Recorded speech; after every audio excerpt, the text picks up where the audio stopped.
result. Mine's not. Well, look, listen, I'm sitting here waiting for you. Like, And honestly. I'm waiting on you. Well, you see that? that is this is the natural order of the universe. This is how things ought to be. I'm waiting on you. I'm working hard. I'm redeeming my time. I am right now making people angry on the internet. So that's my job. no, You know excuse me, excuse me. You are learning from the master. No, did you know that the $10 billion housing fund that Anthony Albanese started and said was going to solve all of our housing problems? It's having a bit of a California issue? Well, did you know that they haven't built very many houses? Sounds like what they did in Sanford. There are serious questions about where that money's really going. If only someone could have predicted that getting the government involved in building houses would have backfired. Who could have known this? If only there could have been somebody screaming it from the freaking rooftops. Well, in other good news, we are now triaging people based on race in Victoria. Yeah, great. Which, I've always been saying we should have segregation back. Here we are. And this is Martin Luther King's dream is that people be judged by the colour of their skin, not the content of their character. Yeah, so we abolished apartheid and now we're bringing it back. I think we should have a Martin Luther King Avenue down the middle of Melbourne now. Yeah. Just in honour of the way that we're following him. Well, we're so anti-racist that we've become violently racist. Well, that is literally what happens.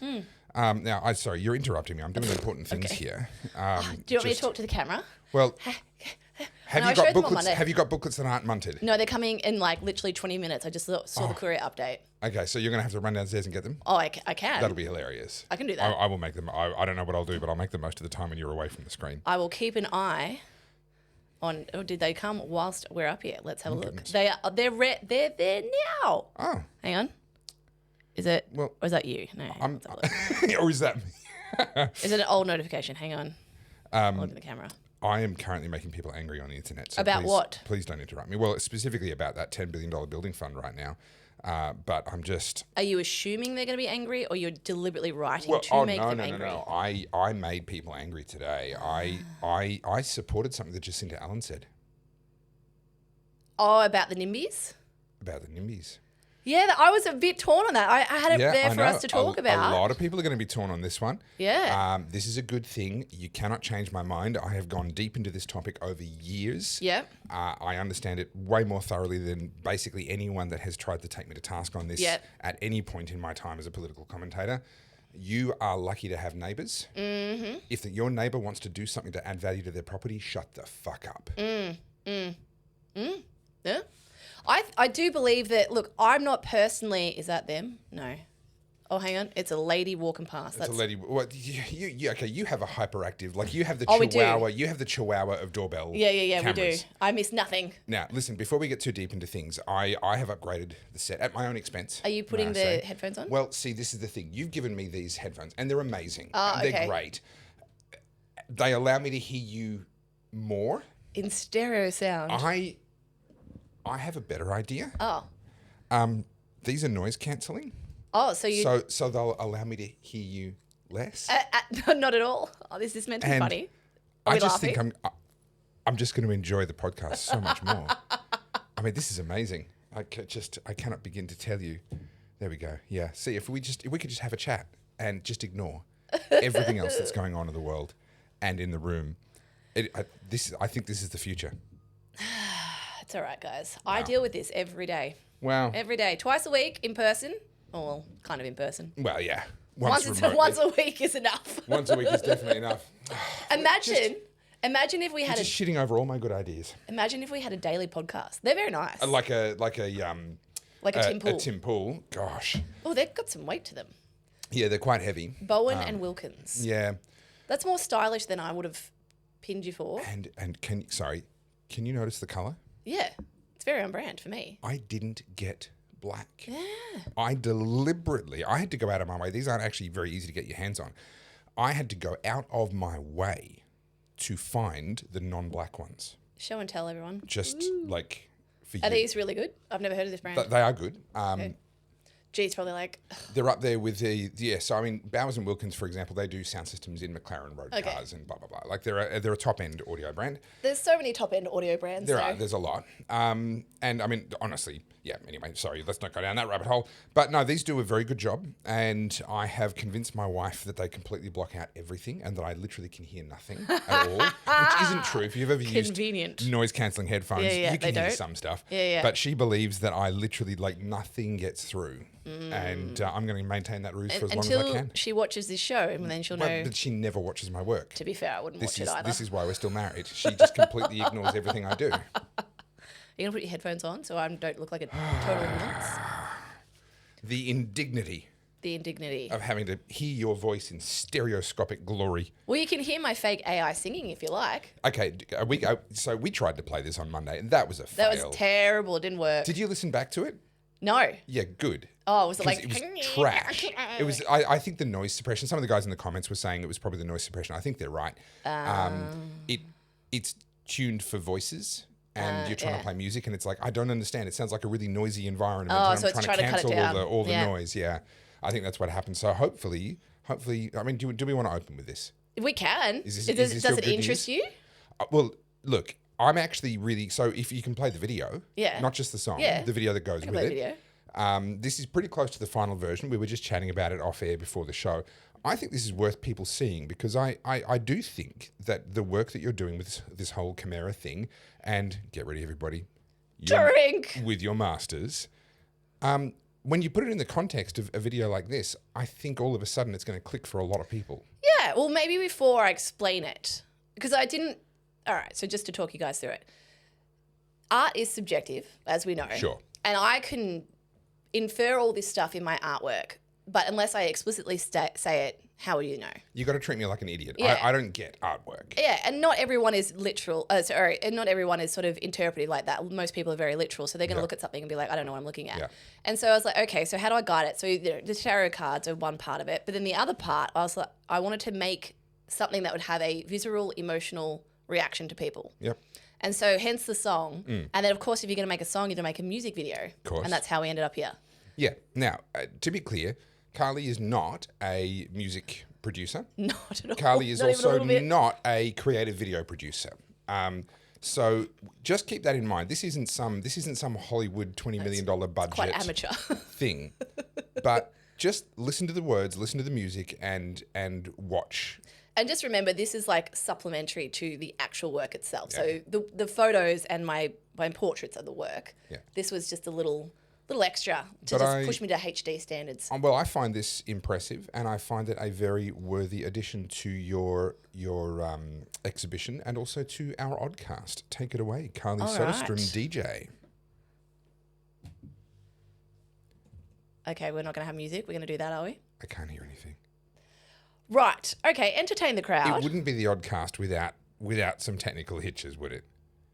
It just... And when it actually comes in, it's going to completely explode my eardrums. It's going to do that thing where all of a sudden I need to restart the computer for whatever reason. The HDMI is just not picking it up. It really does seem to happen a lot. All right. Well, as you were, everyone will... So everybody, for the second episode in a row, first our live show on Monday night, and now our pre-recorded show on Wednesday, we've had a fail with Carly's music. I'm going to try one thing quickly.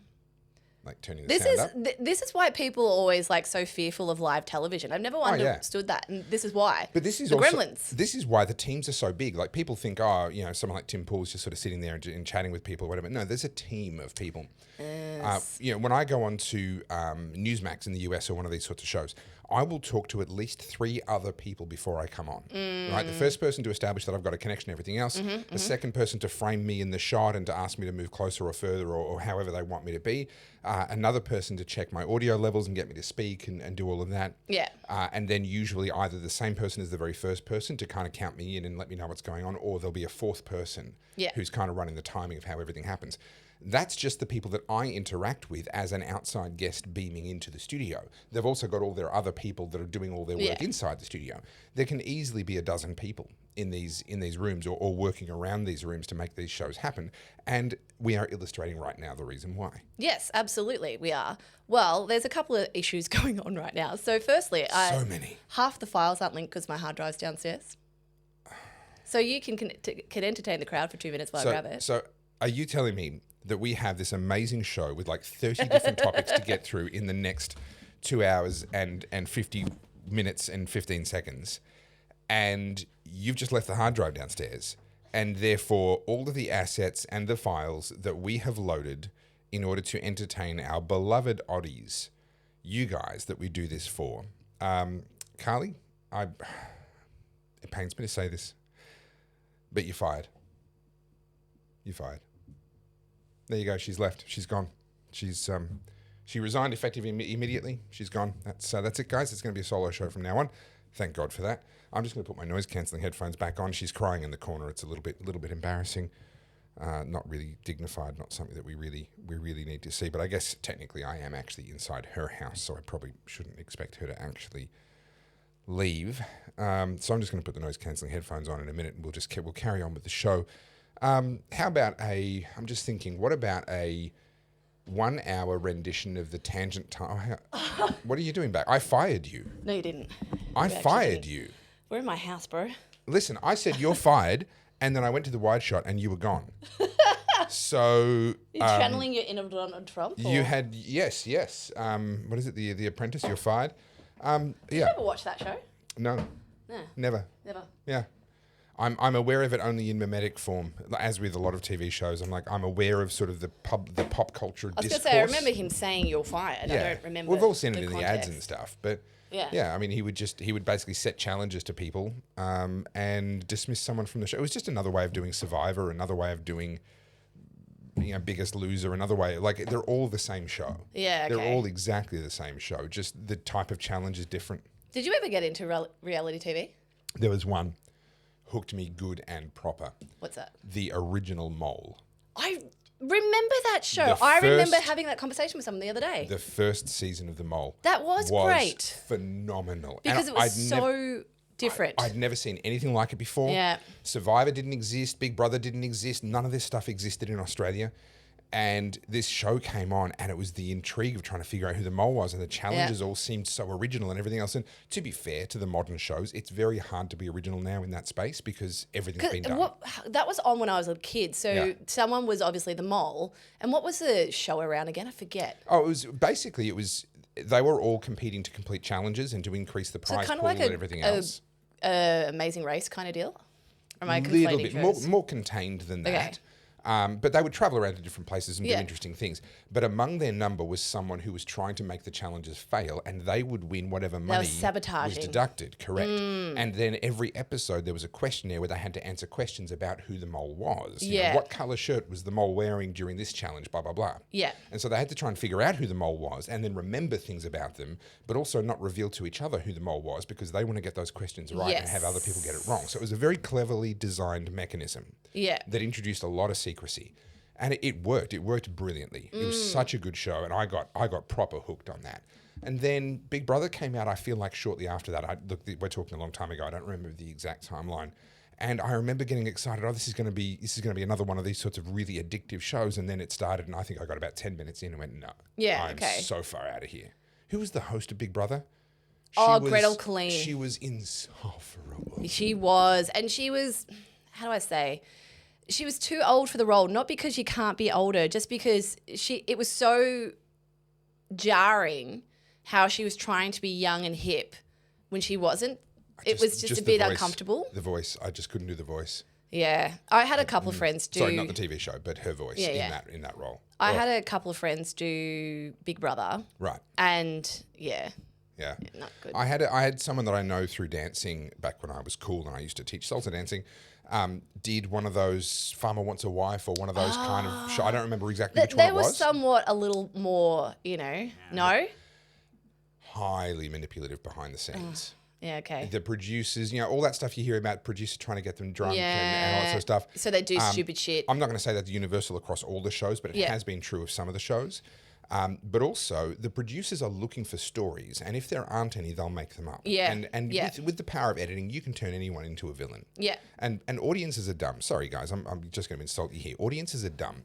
Do you remember many years ago, there was, I think it was Jay-Z, there was a photo series of Jay-Z next to his wife or girlfriend at the at the basketball, front row at the basketball, I think it was, and there were photos from across the other side of the court, and they were supposed to show him checking out some other girl.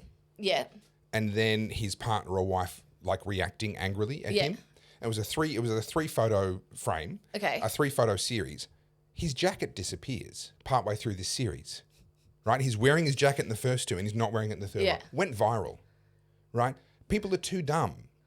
Right? Yeah. And so what they do with these reality TV shows is they'll take something from a different day. Yes, and then they put it together. And they'll just put it together. They'll have someone reacting, oh, that's disgusting, to a story about something that's really genuinely, they're being empathetic in that moment. And they'll play it as, he's made his move. He uses his pickup line, oh, that's disgusting. Yeah. Right? And pretend that that's how it happened. They don't care what actually happened. No. And that they call it the villain edit or whatever when you're on those shows. So she got the villain edit. Yeah. And, she was not necessarily in a robust emotional place. Yeah. And wasn't really equipped to be treated that way. Yeah.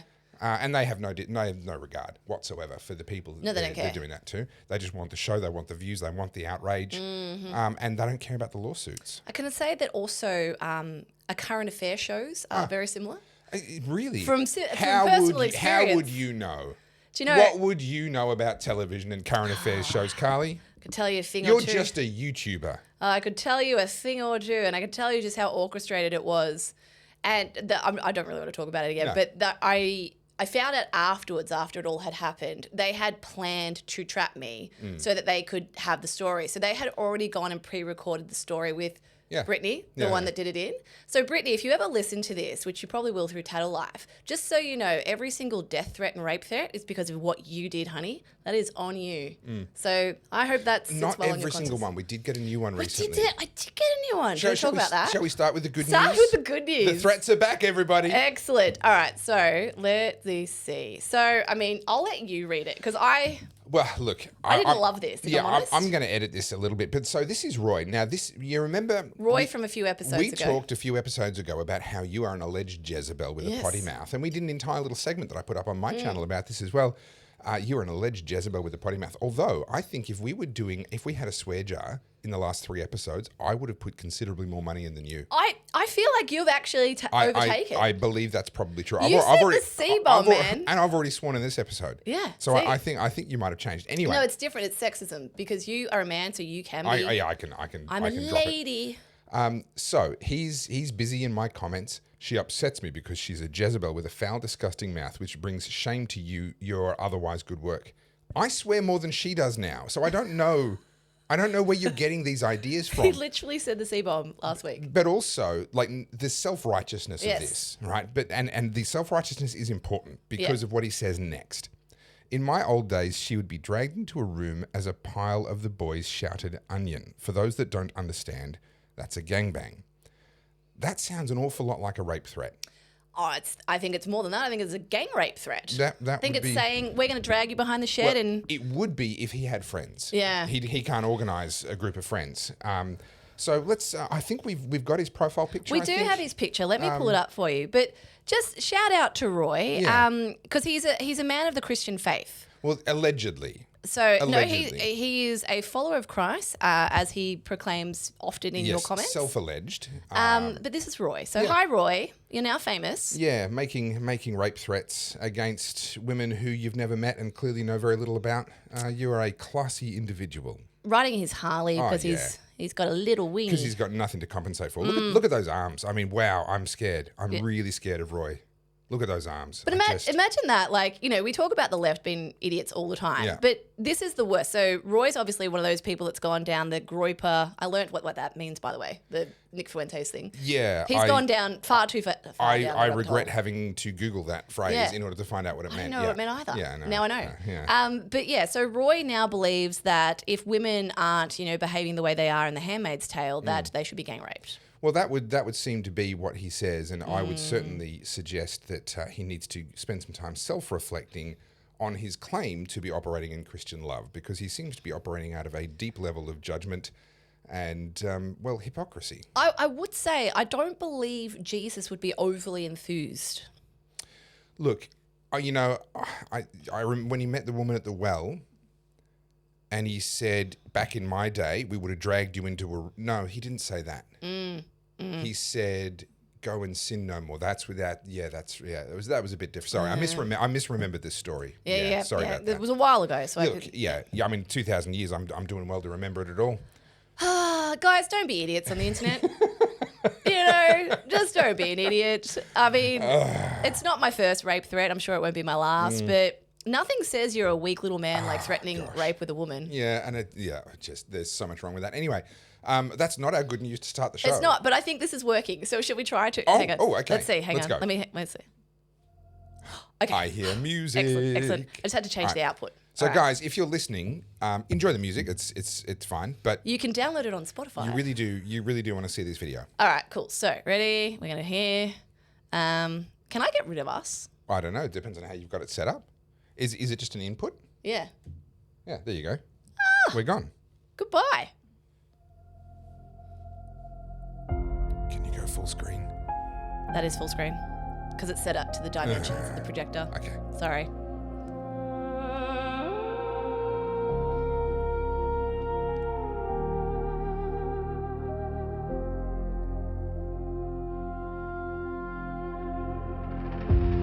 The new age of soft deletions,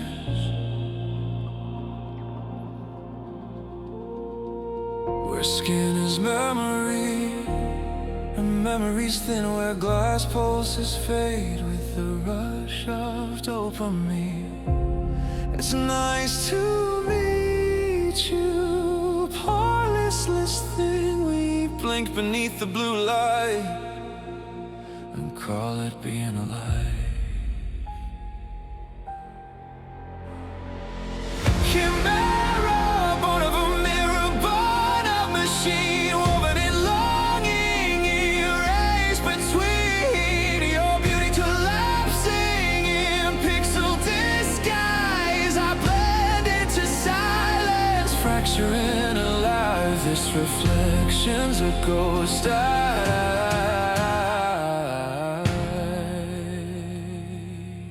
I don't recognize. The loop repeats, inertia bleeds me dry. The blue light eats my soul from inside. Thumbs grind bone into glass. A girl remained subdued. I vanished just the way I'm told. Will you love me if I do? It's nice to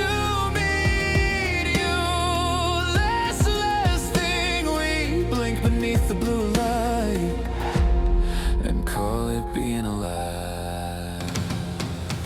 Chimera, born of a mirror, born of a machine, woven in longing, erased between your beauty collapsing in pixel disguise. I blend into silence, fracturing alive. This reflection's a ghost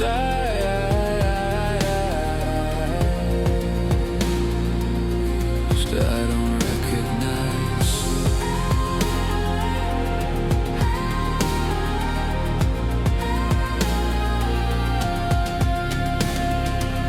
We fell in love with our reflection.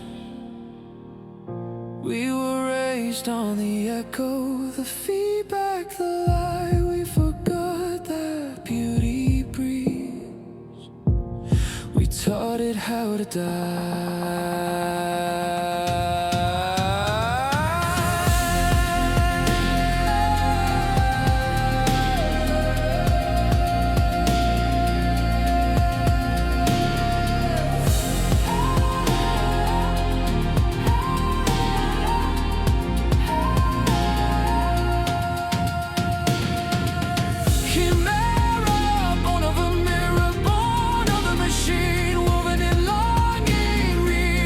Erased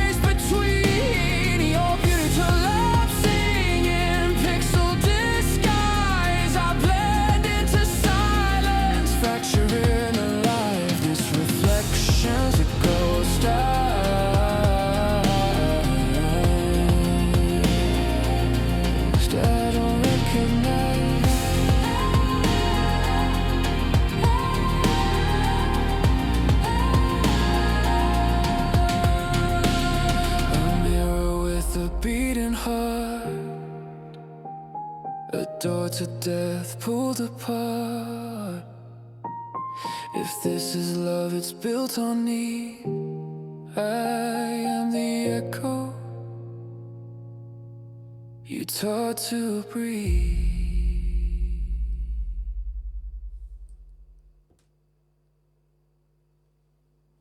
Well, that's pretty cool. That's all right. That's pretty cool. No, so for me, like, again, I mean, I've talked about this before and everyone gets weird when I do. Watching your growth in the last couple of years is absolutely mind-blowing. And for you to be going into a exhibition with this kind of just absolutely gorgeous, like, I've got no time at all for tarot cards and all that stuff. But They feel good, don't they? Look at the artwork. Look at the design.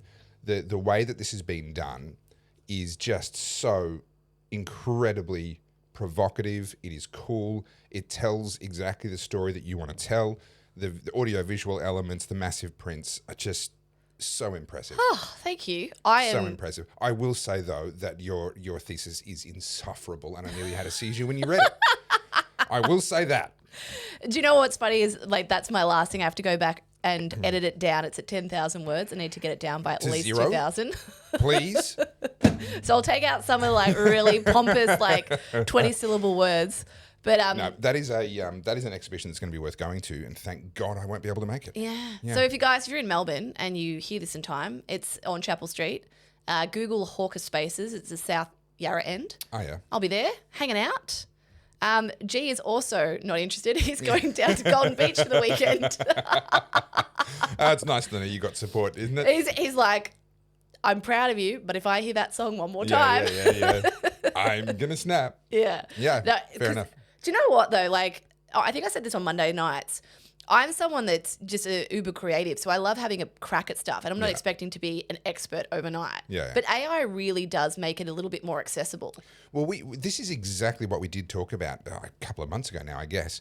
It's raised the floor. It hasn't raised the ceiling. No. Right? You still need human excellence to really achieve at that absolute top end.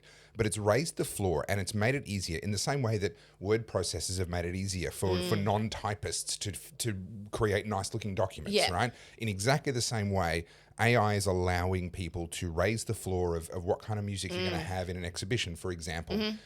It's graphic design, etc. Yeah, none of it's original. It's all derivative. We know that. It's never going to be the pinnacle of art. We know that, but it makes a higher floor standard accessible. Well, that, and also, you think about what we're living through now. Everyone's so litigious.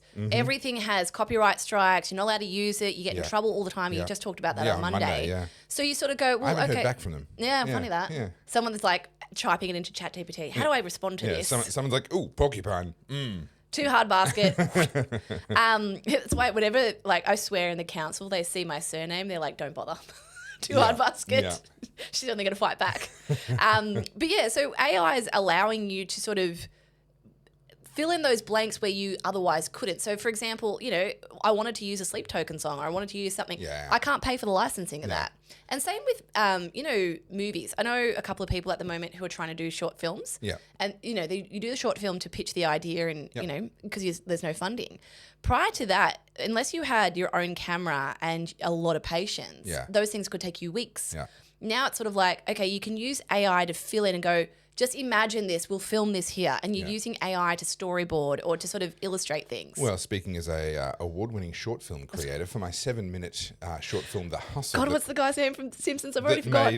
Troy McClure. Troy McClure. You may know me from The Hustle, the short film that made the finals of Tropfest in January, February 2013. We spent about 4 weeks working on that. And when I say we, me and my producer, Ben, we were pretty much full-time on that for about 4 weeks. Yep. Out of pocket, we didn't spend much money because we had a huge number of favors, but you can't keep calling in favors forever. Yep. So the actual commercial value of that, if everyone was getting paid, would be in excess of $100,000. Right? We spent, I think, about $7,000, but we would have had to spend over $100,000 if we'd done everything at commercial rates. And that's the reality of producing in the real world. In contrast, we now have TV commercials that are being aired, and it is a bit of a gimmick. They're doing it because it's a gimmick, but also they're not terrible. Where every single shot in that TV commercial was made on AI. Yeah.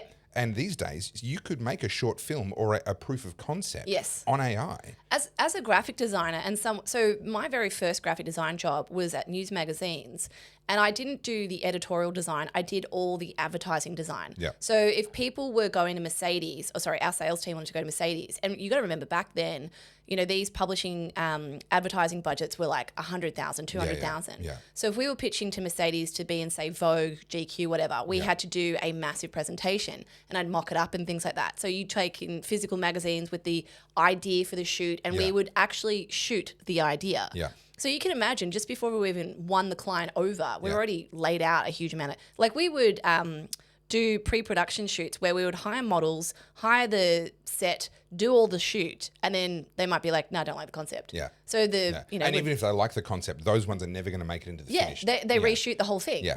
That was back a long time ago when you had a bit more advertising budget. But now you can sort of go, all right, I've got this idea. I'm going to type it into ChatGPT, Perplexity, Grok, whoever, and sort of start to storyboard it out. And this as a creative, you have to tease it out. Yeah. And AI is a really good way to tease. So I want to show you something, because if for anyone that thinks that, AI is easy, just one click and off you go. Yeah. I'm going to show you. So I had to add it up for my thesis just to be like, oh, this is what I've spent on AI. Since I started, it's almost $2,500. Yeah, wow. On these AI apps, right? Because you have to pay for credits. So this is just my Mid-Journey feed, right? So Mid-Journey is one AI, and I actually didn't use Mid-Journey the most. I didn't really like what it gave me. Yeah. Every now and then it would spit out something okay.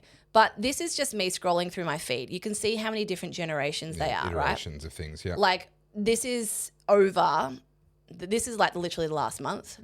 And you can see I'm just trying and experimenting and blah, blah, blah. So it's not a quick thing. Nothing about AI is quick. Yeah. It's actually quite irritating because you want to get something like this. You can see, I'm not even halfway through the scroll. You're still going. Anyone who's like, oh, AI is so easy. It's so quick. So when you sign up to a new AI, the CEO gets notified and he goes and buys himself a new Mercedes. He's Correct. like, oh, Carly's here. Yes.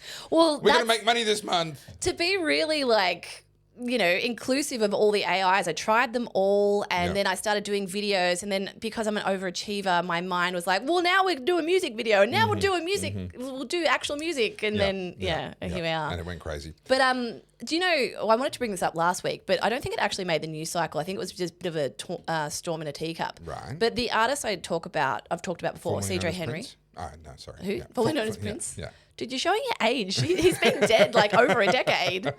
The former artist, formerly known as Prince. So she, didn't make the news cycle. CJ Westwood, did you say? CJ Henry. CJ Henry, So she does these realistic pencil drawings. So they look real. Yeah. We've talked about her or someone like her before. I think we talked about her because she had the shop at Chadston, or the exhibition. Right. So she's doing a collaboration with the company Philips, right? And it's called Juju. And I'll bring up her feed so you can see it. And CJ's actually Aussie. So this is a drawing, guys. This is her sketching. That's how crazy talented this woman is. So it looks like a photograph. That's pencil. It's nuts. I cannot tell you how hard that must be to do. Anyway, so we know she's definitely a bona fide artist. That's not in question here. Yeah. But she put this up, and she's talking about having used ChatGPT in the initial stage, the development stage. Yeah. And the comments. Sorry, development stage of what? Of this little character, Juju. Oh, okay, yeah, okay. So getting ideas for it, and so like all artists, we're all having a bit of a dabble. We're having a bit of a play. Yeah. It's really messy. I reckon this is early days of the internet, 1995. Yeah. Everything's a bit messy. And my goodness, people ate her alive in the comments. Yeah, wow. Here's one. I deeply admire her talent, but the project makes me question the originality of her artwork.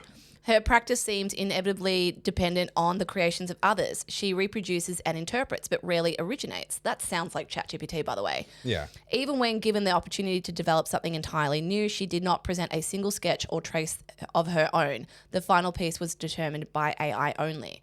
Now, this might have missed the mark with some people, but this is heavily laced with satire. I can see the satire through the whole of this project. Sure.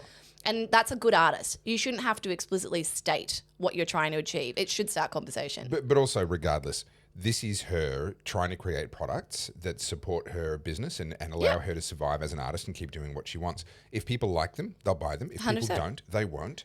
The whether or not they were born of a sketch drawing from when she was 7 years old and inspired by whatever is actually ultimately irrelevant. Yeah.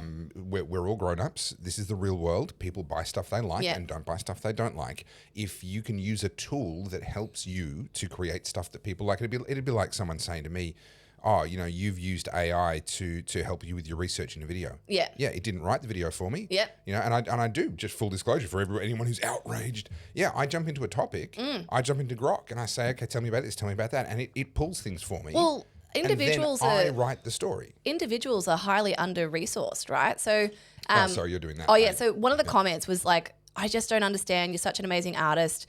You've just shown us that this whole thing was made by AI and you just copy and paste all the other things out there. What's the point of this?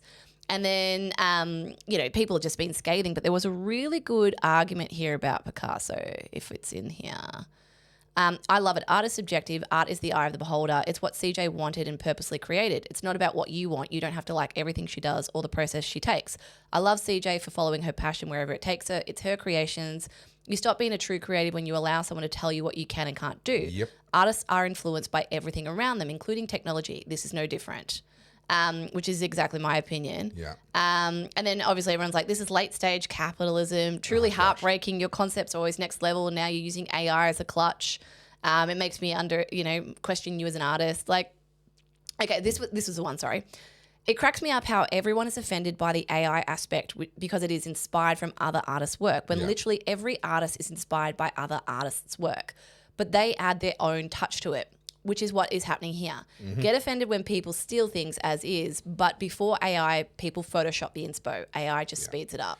If you're offended by where artists get their inspiration from, then you should only be interested in photography that's been done by blind people, in music that's been composed by deaf people. Yep. Because we are all being inspired and given ideas all of the time. Yep. I've told jokes that I thought were original, and then someone said, "Oh, that's a this and that," and I'm like, No. Wait, I came up with that myself. I came up with that. Yeah. Now, had I heard that joke previously and forgotten it? Maybe. Had I heard some other iteration of it via some other person? Yeah. But at some point in time, it's bubbled up in the back of my brain. I've gone, oh, that's funny. Yeah. And it turns out I was copying somebody. And I probably was, I had probably been exposed to it at some point. But that truly felt and was original to me in that moment. Now, I don't know this to be true. I'm just speculating, but maybe we can tease this out. When we had different human civilizations and they invented the wheel, did one person invent the wheel and then it traveled across, or did across different continents everyone sort of eventually go, hey, this wheel thing, this is a thing? Yeah, it's a really interesting one, because it's almost certain that things like that have been invented in different places on Earth. I can't speak categorically for the wheel. But for example, it never got invented in Australia. In all of those, however long it was, however long you want to claim, that never got invented in Australia. We know in South America, that underneath, they've done studies from space now that reveal that actually the Amazon is relatively young. It's a couple of thousand years old. And underneath it, there has been an enormous amount of earthworks and irrigation works that were put in order to control the flow of water. There's heaps of hidden pyramids and... Huge amounts of civilization there that was swallowed in perhaps a couple of thousand years by the Amazon jungle. What had they invented? What had they discovered that we know nothing about, because it's buried under trees and guarded by jaguars? We don't know. And human innovation, human ingenuity, human capacity to problem solve, necessity is the mother of invention. To sit there and go, I'm sick and tired of carrying all this stuff. What can I do to make my life easier? Wait, that rock just rolled. Yeah, exactly. That has been happening inside the brain of every single human being for all of human civilization. And this is one of the reasons why I say, and others say, humans are the greatest form of capital that we have. The human brain is the greatest form of capital. And people say, oh, we're overpopulating the planet, we're going to run out of resources. No, the human brain is the greatest resource. We now have 9 or whatever it is billion brains working on solving our problems. And every now and again, you get a really, really crazy one that's just right out there and solves big problems. But all the time, we're all out there solving small problems and learning from each other and learning from each other's solutions, etc. We live in a world where we have assumed into our life and assumed that it's like normal, it's like a birthright, all of the solutions that past people came up with. Like if we all have to be original, then we all have to start with nothing. Well, I thought this was interesting today. This was in the Herald Sun. I wasn't going to bring this up, but they're talking about how teens or year 12s need to ditch AI to use their brains in the revision period before finals exams, urges uni lecturer. Now, I'm going to bring up a subject that was heavily contentious when I was at high school, and that was around computers. And calculators. Oh, yes. You're not going to have a calculator everywhere you go. Well, joke's on you. Ha! Yeah, until the battery runs out, and then the joke's on you. Well, yeah. So, okay, so you know I'm dyslexic. I did everything I could to learn my times tables. Yeah. And I can remember up until the 5s, the 6s I'm iffy, 7s, 8s and 9s. No, like I did everything. I had the poster on the back of the toilet door. I did the flashcards. Yeah. We got quizzed. Yeah. My brain was like, we don't need this. Have you tried being smart? Yeah. Oh, I told you. The brain doesn't fair work. But yeah, for whatever reason. Do you know why? Because that's not how I think. That's not my brain. Yeah. My brain's a creative brain. I will defend it in only as far as this. I believe that the most important thing that you need to learn is how to learn. Yes. And computers and AI and calculators and so forth are shortcuts to the conclusion. And that's a real and practical skill. Knowing how to use a proper scientific calculator properly, I don't know how to do that. Like that's a skill in itself, right? Knowing how to use AI, that's a skill in itself. Knowing how to touch type and use a word processor really well, that's a skill in itself. And these will all help you to get to the conclusion. But it's a little bit like what we talked about with music, or was that a conversation? I had my Uncle Bill was over yesterday, and he's a consummate musician, but maybe this was a conversation with him. I don't remember. Anyway, we talked about the fact that you have to learn the rules before you break them. Yes. As an artist, as a composer, as a photographer, in any discipline in life, for me as a political communicator, you have to learn the rules. Then once you've mastered the rules, you can start to play with them and create your own style and your own brand and break those rules in certain ways, and it ends up better, not worse. Right? But you have to learn the rules first. When it comes to education, you have to learn how to learn. That's the single most important skill. And if you overuse the shortcuts to get you to the conclusion when you still haven't learned how to learn yet, that will become a handicap for you going forward in life. I would say that a lot of this depends on how we're raising kids in primary school. Like they should be off screens as much as possible. They should be encouraged to read. I have a genuine concern about literacy and people not actually reading anymore, because there's so much more to reading than just learning knowledge. There's ways of reading. There's ways of retaining what you read. And I kid you not, it's downstairs actually. I bought a book recently called How to Read. Oh. It's a philosopher's book from the 1800s, and it's about how to speed read for leisure, like all the different types of reading. Because you know, when you're reading academic papers and stuff, you don't have the time. Reading for information, it's a very different thing. Yeah, so it's very, very different, and I want to get better at that because I can't read every article from top to bottom and page to page. And so I saw this post actually come up recently on Instagram too, and it was talking about reading, exactly that. And what did I type in? Not what I wanted. There we go, Instagram.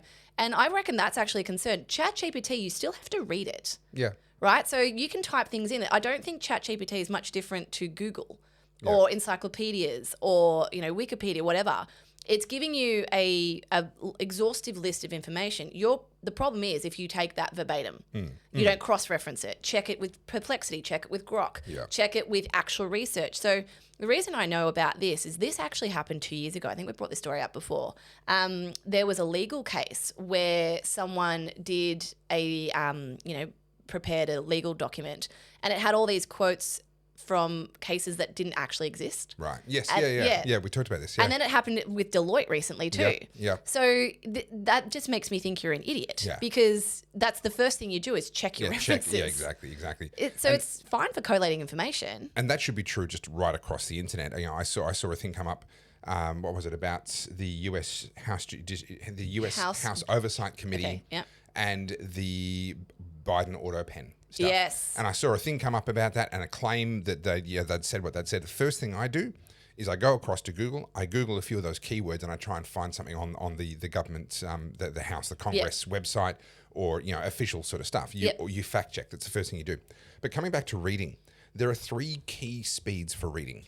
And unfortunately, so much of the reading that we do now is in the fastest one. And this is a problem for me. Where we read to comprehend. Now, that's the fastest because it's at the speed of the brain and we can go as quick as we can and we just want to make sure that we're understanding the words that we're reading right now. But have you ever had that experience where you read a page and you've understood every single thing all the way along, but you go, I have no idea what I just read? Oh, that was me the last 6 weeks. Okay. So that's because you're reading at the speed of comprehension, but you need to slow down a little bit and go at the speed of memory. because your memory writes slower than your brain comprehends. What I ended up doing was speed reading and selecting the paragraphs that I thought were good, and then I read them out loud slowly. Yep. And got better at saying things slower. Yep. Rather than going, oh yeah, blah, blah, blah, blah, blah, blah. So that helps because you're now engaging other senses in that process. But actually, if you really want to remember something, you slow down even further to the speed of imagination. Okay. Because the way your memory works is not in isolation. It works by attaching things to other things. That's why sometimes you'll see something and it'll remind you of this really weird abstract other thing. But you're collecting anecdotes. There was a connection there, right? Yeah. And the reason why you can read a really compelling fiction story and you will remember that in detail, vividly for 20 years is because you were reading at the speed of imagination. Yeah. So the key, even if you're reading nonfiction, even if it's data, but you're trying, this is something you actually need to remember. You need to slow down and read at the speed of your imagination because your brain will create constructs that will connect all of that together in ways that you just can't when you're reading at the speed of comprehension. The problem is we're so time poor. Yes. But we're also so oversaturated. We're in a hurry Overstimulated sometimes. too. But sometimes we're in a hurry for no reason. Yeah. We're just scrolling. We're just doing stuff. But I'm in a hurry to finish this one so I can get to the next scroll. Like what? Why? Yeah. 100%. So yeah, different speeds of reading. That's a skill that will aid comprehension and recollection. I was talking to my best mate Sally, and we're both like leisure readers as well. Yeah. We don't have the time to leisure read anymore. Yeah. And I know that some people have Kindles and things like that. I'm a physical book person. I need to have it in my hand. They burn better. I tried burning a Kindle once. Well, I can't afford that. I like to highlight. I'm probably a book person's worst nightmare. I highlight things. I fold pages. I write in the comment. In the what do you call it? In the spine. But, I can remember like when I was younger and the Harry Potter series was slowly coming out and we waited for the next book. Yeah. And then you would pick it up in the morning and you would just sit on the couch the whole day for like 8 hours. And you would have read it by the end of the day. And then you're like, what am I going to do with the next year of my life? Yeah. Yeah. And I did. And then I did it the same thing with, dare I say, the Twilight series. And 50 Shades of Grey. Why are we friends? How did this happen? What am I being punished for? Because I was a 20-something-year-old and I had FOMO. Did you ever read or have you ever seen a bit of 50 Shades? No. It is so badly written. So badly written. I will say there was a song that was a part of it. What was her name? The artist who, that it was just one of those songs with a really great hook in it. And Rita Ora. No. I've got this soft spot for really trashy music. I don't know why, but even back in the 90s, I used to sit in the back of my boss's car. He owned a paper shop, and I'd sit in the back. Confessionals with. I'd sit in the Topher back. McClure. Tangent time, tangent time, tangent time, tangent time. I can see my spoon fingers today. Right. I used to sit in the back and I would fold newspapers and put them into a plastic sleeve and he would throw them into people's yards. Okay. Right? And so that was my job, was to keep him supplied with the different types of newspapers sitting in the right parts of the car and keep up with him. And he would have the radio on. And this was my first real exposure to music outside of church because we didn't listen to the radio, we didn't watch much TV. I hadn't really come across much pop music. And music was not as ubiquitous as it is now. Yeah. When you're out in public now, if you're inside any kind of a building, there's music. Yes. That wasn't the case only 30 years ago. God, it must have been so quiet and calm. Yes, without this frantic sense of things competing for your attention all the time. Yeah. So I would sit in the back of his car and I secretly loved it. I felt guilty about it because I'm like, I don't think I'm supposed to like this kind of music, but I really do. So I have this really trashy soft spot for like 90s. Rhythm is a dance. Yeah. I talk to you. Like really. Real McCoy, that's a great song. I'm talking trash, right? I'm a Barbie girl. Like, the worst, getting down, the baby. worst stuff. All right. Do you believe in life after love? That's a great. So you cannot It's throw a great shade at that song. That is an amazing That's song. That's like 1999. Sure. Right. Sure. So that's where I'm coming from musically. And there was a song that came out, and people in the comments will know the one. She was relatively young at the time. I mean, she's young. I'm quite sure she's quite a lot younger than us. And it was associated with 50 Shades. And I really liked the song. Oh, I nearly had it. Oh, gosh. It's not, because didn't Taylor do it? No, this was someone else. And it's actually, when you actually listen to the lyrics, it's a really horrible song because it's basically saying, I'm too drunk, so you should do what you want to me. Like, it's actually it's not Ellie Goulding, Ellie is Goulding, yes. Love Me Like You Do. Yes. And when you actually stop and listen to the lyrics, you're like, this is a really bad song. Like, I actually haven't even thought about the lyrics. I know the song. Yeah. But I don't know. There's something really catchy about it. So that is all I know about 50 Shades of Grey is that song. I will say the 50 Shades of Grey playlists was exceptional. Okay. Really good. And same with Twilight. It had like Muse on there and all like good songs. Yeah, okay. But the movies and the books, not so great. Trash. But anyway, back to my original post. Sorry, God, let's back out of 50 Shades of Grey and back into reality, everybody. So I saw this post, and so Instagram is changing into a knowledge algorithm, right? So the content is no longer about getting people to just like and watch you. It's about offering value. And I've seen this massive shift with content creators going towards like divulging knowledge or digesting really big pieces of journalism or books or heritage or whatever it is, whatever your topic is, and delivering it in a way that's super digestible. So posts like this are becoming super common. But I love this. This is the dawn of the post-literate society. And it talks about not just the smartphone distracting us, just life in general. Like, for example, I was filling up petrol the other day, and I know that there's advertising everywhere, but there was advertising literally playing on the browser screen, as I'm filling up. And I was watching it because of, like, what else do you do? I know one of the guys that was involved in rolling out that technology. Yeah, I was going to say we're close to it. We've already reached that dystopian world. In sci-fi movies, they create the dystopian world where everywhere you look, you can't escape the face and the voice of the dear leader doing their thing. And of course, during COVID, we all felt that. The 11 o'clock presser and the relentless news coverage and Daniel Andrews' face everywhere. But there is a sense that world of screens in every single direction, everywhere you look, all being fed in real time. The thing with a screen like that is that they can change what's on it at any time. That's the whole point. They can remotely control it all from a computer and they get new advertisers and push out new ads and do all of that. Yeah. Well, it means that if there's breaking news or a dear leader that needs to give us a message, I mean, we're literally at the point where just all of these screens can be commandeered. Again, that is the plot line of a Fast and Furious movie where they can just plug into all of the surveillance and all the screens and just like play something. I'm talking about highbrow stuff like sci-fi, and you want to bring up Fast and Furious. It's literally been a plot in not trashy only boy crash movies. Not only Fast and Furious, do not insult them; they are fantastic. And Mission Impossible. Tokyo Drift was good, and the original was good. G will argue with you. The original was Danger to Manifold. G's smaller than me. I can sit on him. I win. He might enjoy that. I don't want to know what you two get up to. No, if you haven't seen it, go and find and watch the movie Equilibrium. I have watched that a long time ago. It is trashy B grade in some areas and utter brilliance in other areas, and it veers from one to the other very quickly.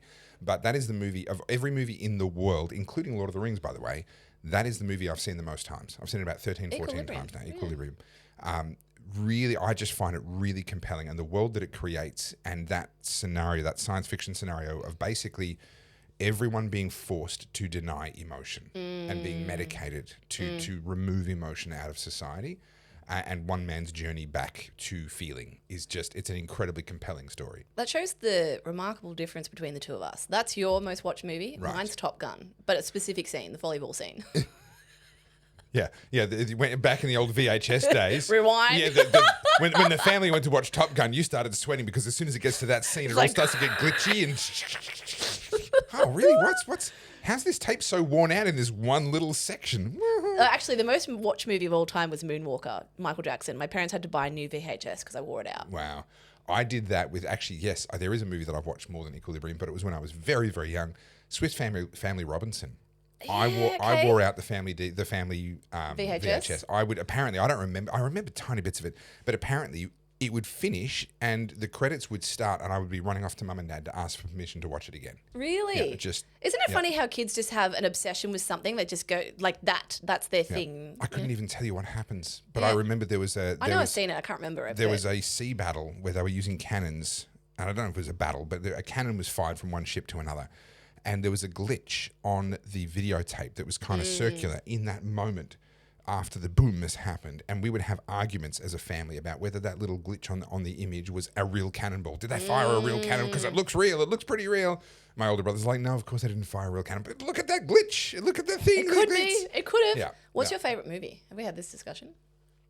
Obviously, you know mine. Well, my favourite movie, by a country mile, and I treat it as one movie, is the extended edit of Lord of the Rings. Okay. So it is Lord of the by a Rings. country mile. Yeah. However, probably my second favourite movie is Shawshank Redemption. Yeah, that's G's favourite. Right. That is a movie that, like, for me, that was one of my first experiences of watching a movie and then just finding myself contemplating it 3 days later. I feel the just sitting there same. like, I can't pick between the two, but my two other favourite movies are Remember the Titans Okay. or The Green Mile. Okay. Yeah. Those two movies moved me. Yeah. And I remember, like, The Green Mile has stayed with me. You know, when he brings the mouse back to life, Yeah, that yeah. whole scene just. Yeah. Anyway. Yeah, there are certain movies that kind of stay with you and you just find yourself thinking about them. And yeah, The Shawshank Redemption was that for me. Yeah. Can I get back to my post? Nah. No, I'm not interested, really. I love how, like, I have literally 100 tabs open and none of this is on there. None of it. We haven't even picked a word. You haven't told us good news. See, my job is to try and kill time so much that we never get through Carly's topics. That is my role in this podcast. This is why I don't make the thumbnails prior to the show anymore. Because I 'Cause you used to be don't know. organised and I'm like, well, that doesn't yeah. work. Do you want to pick a word? Okay. Whilst you're picking a word, you're not going to tell me. Oh, well, you do have to tell me the word, obviously. Third down on the left-hand page. Obfuscate. We know that. Oh, objurgatory. I believe we've had We've that used that before. one. Next Oblique, page. obsequious, next page. Obsequious is a good word. Obstreperous, obviate, occlude. I know all these. Obsolescence. Okay, P. Propriety, propitiate. I know. Propitiate. Prescribe. So to win over or to gain the approval and admiration of. It's also Propitiate. propitiate. It can also be used as like almost a pardon, almost like a substitute to put yourself in the place of. Pugnacious, purport, pusillanimous. Pusillanimous. Oh, indulge me. So I do know this one because it was the name of a character in the Asterix and Obelix cartoons way back in the day when I read them as a kid. What was it again? Pusillanimous. Pusillanimous. Yep. It being mild or timid by nature, a shrinking violet, a person who seeks to avoid conflict, challenge, and danger. Spell it for me. P-U-S. Yeah. I-double-L-A-N-I. Got it. Yep. Pusillanimous. Pusillanimous. Yep. A lack of courage or determination, timid. Well, that's half Victoria. Pusillanimous. Well, yeah, more than half, sadly. Pusillanimous. Are you happy with that even though I already know the word? Yeah, I'm not going to get that out, bro. Okay. Cool. Like, no Well, that chance. works for me then. Pusillanimous. Pusillanimous, yeah. Pusillanimous. I'll just picture that little character who was a little Roman soldier in one Well, of the do you want to just Asterix say and you've Obelix won? Because cartoons. we're an hour in. What's your good news? Well, my good news is the exhibition is tomorrow and the video, so that's my good news. Yeah, nice. Yeah. My good news is I've still got it. That's all you need to know. Got what? No. No, my Uncle Bill came and stayed overnight with us where we are last night. And my parents, my Uncle Bill and myself sat around and played 500. You know, the card game, yeah, 500. Yeah. I crushed it. Did you? I crushed it. Two games in a row. Absolutely decimated. I was with a partner, of course, but Were it was you all like, me. "Yeah!" It was all me. You know, my partner had nothing to do with it at all. No. I played really well. I called eight hearts at one point and 8 diamonds at one point. Got them both times. I played an open misère and I got that. I went down. Literally, I failed to get what I called one time in an entire night of playing 500. I rocked it. It was so good. Yeah. people can't even see because it would have happened right on the. All right, back to my friggin' post. Yep. All right, so I like how this is framed.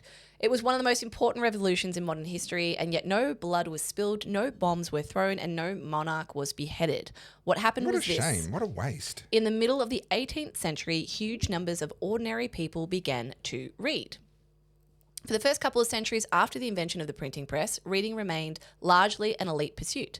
But by the beginning of the 1700s, the expansion of education and the explosion of cheap books began to diffuse reading rapidly down through the middle classes and even into the lower ranks of society. Suddenly, it seemed that everyone was reading everywhere. This transformation is sometimes known as the reading revolution, right? So in books, knowledge is classified, comprehended, connected, and put into its place. To engage the written world, the media theorist Neil Postman wrote in 1985, means to follow a line of thought which requires considerable powers of classifying, inference making, and reasoning. The world as we know it was forged in the reading revolution. Now we are living through the counter-revolution. More than 300 years after the reading revolution ushered in a new era of human knowledge, books are dying.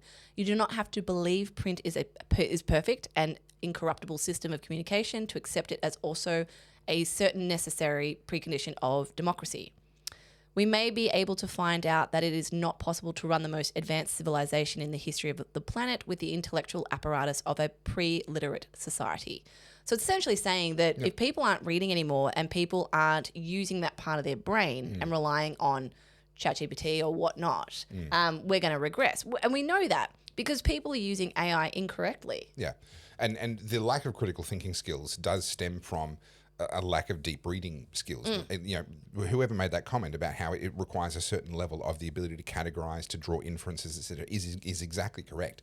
This is also one of the reasons why people who are multilingual, and I'm not, by the way, I'm not patting myself on the back here, but people who are multilingual tend to be more plastic in the way they think, because if you think in a certain language, then that language gives you a certain structure and a way of approaching problems. Yeah. And you don't realize that there's other ways to approach those problems. If you know multiple languages, and particularly if those languages are very different in their structure and how they operate, then actually you discover that that way of thinking through a problem actually isn't the only way of Well, you thinking see through. this now because a lot of the headlines and a lot of the news is delivered to us in short sound bites. Yeah. And not just you and I, like from the smaller generations up into the boomers now, it's either Facebook, Instagram or TikTok, and it's given to you in quick sound bites, less than 60 seconds, and it's just giving you the key bits so that you kind of get the frame of the story, but you don't have the context. And I would actually argue that is how people are becoming so pusillanimous, because they're not engaged in critical thinking.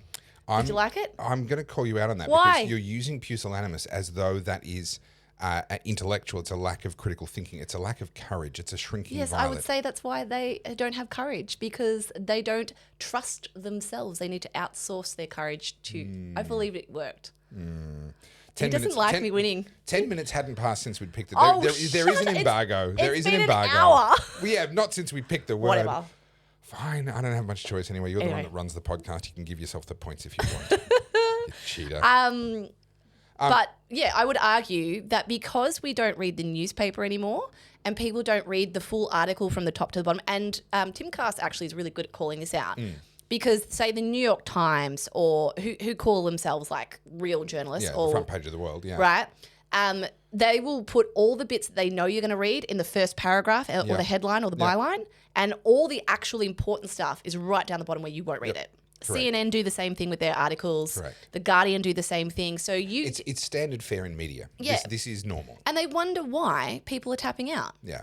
And they wonder, because this is the thing, right? Like, I know most people are quite self-conscious when they don't feel fully across a subject. Yep. So, for example, if you want to talk politics with people and you sit a regular person next to someone like you, they're going to feel like insecure. Well, sure, but that same person then talking about whatever they do for a Yes, living, but of I'm going to course. sit there and go, I got no idea. Yeah, of course. So people now feel a little like this is that whole Dunning-Kruger effect, Correct. right? Yeah. People have gotten little bits of information. They feel empowered enough to High levels of confidence. right? And they enter into these discussions like your Abbeys and all these people because they feel confident. Yeah. And then what happens is they go down all of these rabbit holes where there's a confirmation bias. They just want to be like they want to hear what they want said back to them by people that they revere. Yeah. And so they go, yep, okay, they're in their echo chamber, that's great. And then when they go up against someone who not necessarily is combative or has a totally different opinion, but like is talking it Actually from knows what they're talking you know, about. you've read it, you know the history, whatever. You know, that's when you see that friction between people like, no, I was right. And it's like, well, they've kind of read the article, but they haven't got the context or the nuance. And also the art of reading media and the art of actually reading a lot of things is to observe what isn't there. The example that I gave the other day was when we were discussing 70 There's a timeless feeling on a princess. I don't know where the cruise. music's coming from. You can't Stop. help. Sorry, that copyright strike. Copyright strike. it's an ad. The example that I gave the other day was 70 homes got raided in Western Australia of these evil sovereign citizens that we have to disarm and That's the take new guns term, from isn't because it? they're so dangerous. And the article says, this many charges were brought against 9 of those people for weapons storage offences. Yeah. What it didn't say was that there were any other charges. Yeah. Right? It didn't talk about violence. It didn't talk about anyone running. It didn't talk about any drugs being found. It didn't talk about nothing. Right. And the absence of those things was the confirmation that none of those things had happened. Yeah. But for most people, they don't read looking for what's not there. They read weapons charges, Correct. armed robbery, Correct. 70 assault, homes raided, charges laid. Like, I'm so glad. criminal I'm enterprise. so glad the police spent all that time Yeah. and effort and money going in and raiding these horrible sovereign citizen criminals. It's like, well, no, look at what's not there. Yeah. Well, I think it's really important now that we go across to actual general, like, serious news. I know this isn't going to be serious. You never ever preface actually serious news with anything like that. I'm not a good actress, let's be honest. My face gives me away. You noticed. Yeah, okay. Well, this is why I was so weirdly complimented during the whole COVID thing. They're like, "Oh, she's such an actress." Yeah. I was like, Yeah. "Am I? Am I? Wow, Yeah, thanks. great. Yeah. Excellent." So, guys, if you haven't heard, the Bureau of Meteorology has rolled out a new website, and the entire internet is melting down over it. The internet hates it, and rightly so. It's not. To be fair, I haven't even looked at it. It's not good. It's so change is always going to upset some people. So I can discount some of the criticism just simply on the basis that people don't like change, and that things. It looks like it's my first website. But it's very difficult, particularly around the radars and things like that. It's been made a lot more difficult to just be able to navigate to and find the things that you really. I don't want the news. I just want the weather. Where's the weather? And everyone knew. Everyone that relies on weather forecasts for a living knew exactly where everything was under the old system, right? And now they have to learn a new system, and there's going to be friction to that. So there's a lot of people really, really unhappy about this, and not liking it. There's other people saying, "Hey, it's fine. You just got to get used to the change." It kind of looks like the app, to be honest. Well, that's probably the point. They're probably kind of harmonizing them. Yeah, I use the app mostly. I do remember the old website, but Yeah. So the old website is available. Is it? Yeah, if you Google search, I don't have what it is now, but there's a prefix you can put into the URL, Yeah. and it just takes you to the old website. So, and apparently it's all still functioning, it's all still updating, all the same information is there. So if you want to use the old website, just Google for it. I don't see, like, this isn't hugely offensive. Like, that gives you an overview of weather across the country. I think this is your calendar. I think it's frustrating for people that rely on and use it all the time. I'm not one of those people.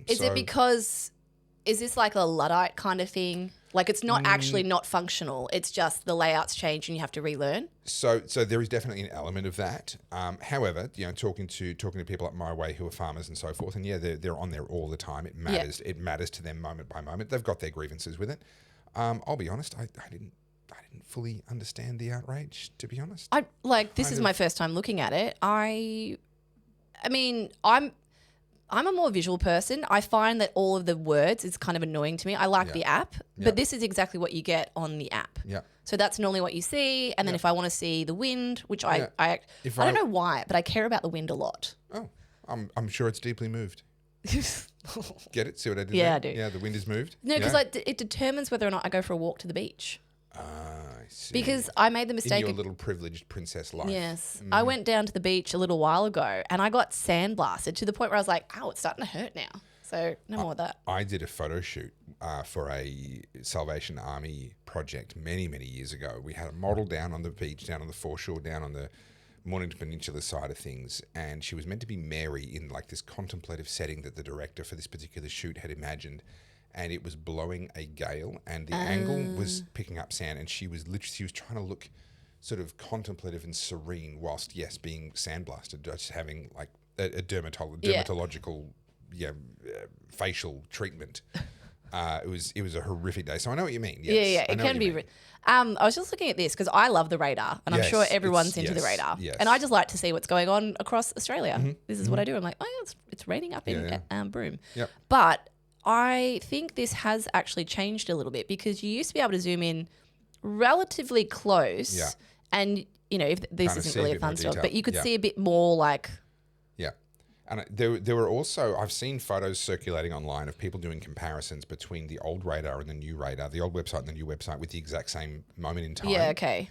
And I think a lot of people feel that the way the old radar was graphically represented was more accurate. But again, I don't know if that's just because they're used to it. They kind of, because they look at it all the time, a certain colour kind of means a certain thing, and they're used to that. Here's a thunderstorm, so it's out at sea. But yeah, you used to see if it was big, angry. Yeah. So I think a lot of it is just the changes, but then I'm probably going to get people coming at me in the comments being like, no, I don't think so. It's looking a bit. Speaking of cyclones, Big yes, I have it one here. in the Caribbean. It made landfall. Sorry, it's one of these tabs. You guys can see. Mm-hmm. Oh, there we go. Storm of the Century, Hurricane Melissa. I just recently watched on Netflix the story about Katrina. Oh, yeah. Because that was 2005. So I was at uni when that came out. And we didn't have as much access to footage of stuff like we do now. And going and rehearing that story and hearing what they did, oh my God. Yeah. What an absolute cock up. Yeah, but this is still happening. We saw this with the floods recently where FEMA are just getting in the way of people that are actually getting in there and doing the business. The government says, it's going to take us months to clear that road. A couple of good old southern boys get in there with some machinery and 2 days later it's open again. Yeah. You know, like it's madness. My brother was one of the people on the ground after Katrina. He was training with an emergency response team based up in Chicago in the US at the time.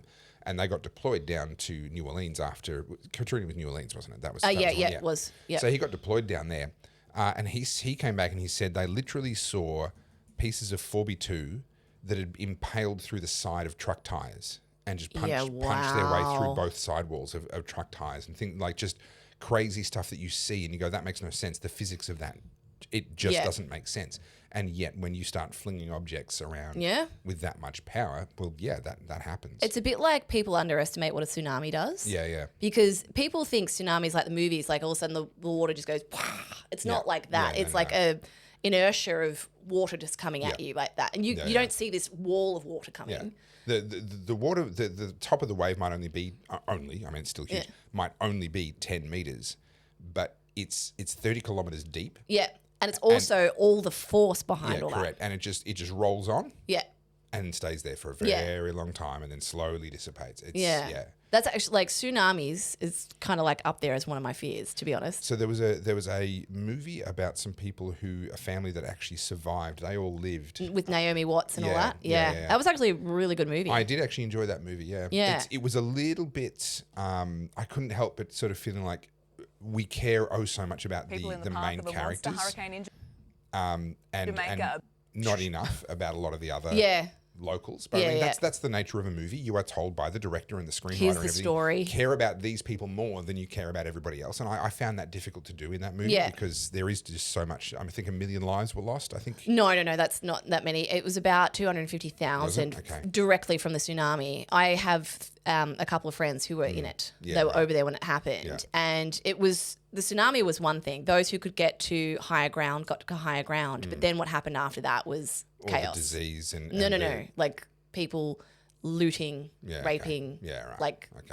things just went all Lord of the Flies. Yeah. Which is I know there were huge issues with disease, contaminated water, that too. Lack of medical care, all that sort of stuff as well. I was just trying to see if we could get aerial footage of it, but it's been downgraded to Category 4. Cuba next in line for destructive storm. You know, that like, I don't know why I have this weird like soft spot for Cuba because it's the hardest country I've ever traveled around and I have no desire to go back there. But we showed that video a couple of weeks ago. Imagine a Category 4 hurricane hitting that. Through there, There'll be nothing left. Well, the buildings are already crumbling. That's what I mean. They've got no healthcare system. Like the infrastructure's crumbling. Yeah. It's going to end up like Haiti. Yeah. You know, and what was it, Katrina hit Haiti as well? Or which one hit Haiti really badly? I don't think it was Katrina. Well, Katrina might have, but there's been an absolutely devastating one much more recently than Katrina. Haiti hurricane. So Dominican Republic is up one end of that island and Haiti is at the other end of that island. And it's a little bit like North and South Korea. Like government matters and having a really destructive government will destroy your country. And Haiti is... some people say, that's an example of no government. No, that's an example of warlords who behave as absolute dictators. Yeah. And they see opportunity and off they go. Yeah. So this is a satellite of the hurricane. So this is Florida. This is Caribbean here. Yeah. I mean, this part of the world is prone to hurricanes. Yeah. This is one of the parts of the world that does get them pretty regularly. That doesn't reduce the harm that they do, but they do get them pretty regularly. And unfortunately, because there's this chain of Caribbean islands that come down kind of sort of off the end of Florida and then hook around in a big sort of curve. Not really, they come out more than that. But those whole Central America area, because you've got like Mexico, Central America, and then South, and so that part's kind of protected, but this part over here, that's Pacific, right? Yeah, that's the Atlantic. It comes in off the Atlantic and hits the first thing it reaches is this chain of Caribbean islands. And islands tend to be poorer socioeconomically, unless they're a rich person's haven within the context of a much wealthier country. If they're just a standalone island country, just for a host of good reasons, they tend to be much poorer. These people don't have the money to build hurricane-proof homes No. and that sort of stuff. Even Florida, I look at that, and Florida is so flat. There is so little elevation.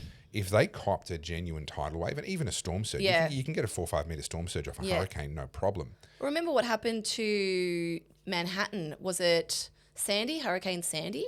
And like half of lower Manhattan was flooded Yeah, okay. from a 4 to 5 meter storm surge. Yeah, I didn't follow that. But yeah, I mean, 4 to 5 meter storm surges, they happen. Yeah. And somewhere in the world every year, it's going to happen multiple different places. Yeah. And you look at it and go, we are so vulnerable to the power of the planet. It's climate change. Oh, it's climate change. Yeah, exactly. Do you know what cracks me up about the whole climate change thing? Is that we believe, because we've decided to build, our infrastructure right near water bases, right? Like near rivers, near oceans, because A, we like it, and also we need water. Yeah. And then we have the audacity to get really mad when the weather does what weather has always done. Well, yes, exactly. And we go, oh, it's the flooding, it's not good. It's like, well, maybe because we weren't meant to have concrete on everything. But also, we're living in a world where we are monitoring everything in a way that was not possible prior to the 1960s and 70s when satellites started to go up in decent numbers and 80s and beyond.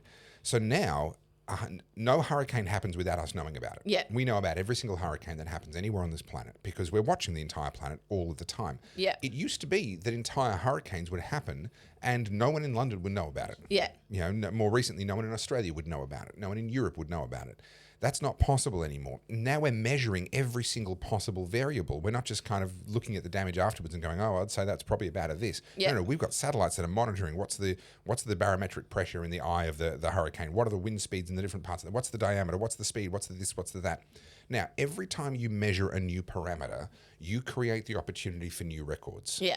And this is really important when it comes to the climate change stuff and all the doom mongering and the fear mongering, because we're seeing headlines coming out now about how unprecedented wildfire damage and blah, blah, blah. That was lit by an arsonist in California now. Well, all you have to do is look at the actual data, and the global burned area is horizontal or even declining. Yeah. And yet they're coming out with headlines about, oh, it's the worst, it's unprecedented, it's this and that. Yeah. Well, because if you narrow it down to a single parameter, you can find one that's a record. Yeah. Like if you're measuring absolutely everything, you'll find an anomaly somewhere. Yeah. And the example I use is this. I used to play a lot of poker. I bought my first motorbike out of poker winnings. And Dan Bilzerian, eat your heart out. I'm not that good, but I could sit there at the cash tables and just grind out a profit every hour. Not every hour, but overall. But one of the things that really started to bug me after a while was how often I'd be sitting at the table and something would happen and you'd just have players looking at each other going, oh, what are the odds? Like, this is crazy. This is nuts. Oh, that person's had pocket aces twice tonight. Oh, 4 of a kind just happened on the table. Like, oh, that's like, what are the odds that last 2 was going to come out to make 4 of a kind 2s on the table? Yeah, they're just this constant chatter about how extraordinarily unlikely it was for these things to be happening. And my brain kicked in and went, it cannot be possible for such unlikely things to be happening all of the time. This is statistically, this doesn't work. So what's really going on here? And I thought it through and I realized we're going to notice absolutely everything that seems unlikely. But there are so many things that are individually unlikely that it's actually unlikely that something unlikely won't be happening at any given moment in time. Because there's a billion things that we're going to look at and go, oh, wow, what are the odds of that happening? And because we're measuring all of those variables, we're constantly like, oh my goodness, oh my goodness, oh my. And it's the same with the weather now. We're measuring every single variable. So, of course, there's an apocalyptic headline available at any given moment in time. You would have seen, I think it was yesterday, no, the 25th, sorry, a couple of days ago, one of the Hawaiian volcanoes is now spurting huge amounts of lava. It's probably stopped now. Yeah. But like 12-foot lava, like, it's spurting 12 out. foot's not that. No, as in, because normally lava just bubbles down. It's like going up and then fountaining. Anyway, and everyone's like, oh my God, climate change. Good for barbecue. Do you remember this story? This is Hunga Tonga. Hunga Tonga, yeah. Right, so this is a few years ago, 2022, when it literally blew itself up. Yep. And very few people remember this story. This was one of the biggest volcano explosions in like recent memory. Yep. And it completely obliterated the island that it was on. And it had about a 2-year effect on the climate. Yeah, and everyone's like, oh, acting like this Hawaiian volcano that explodes all the time in Maui is just like, oh my God. There was a volcano eruption in the 1800s. Do you know what I'm about to tell you about Krakatoa? Krakatoa, yeah.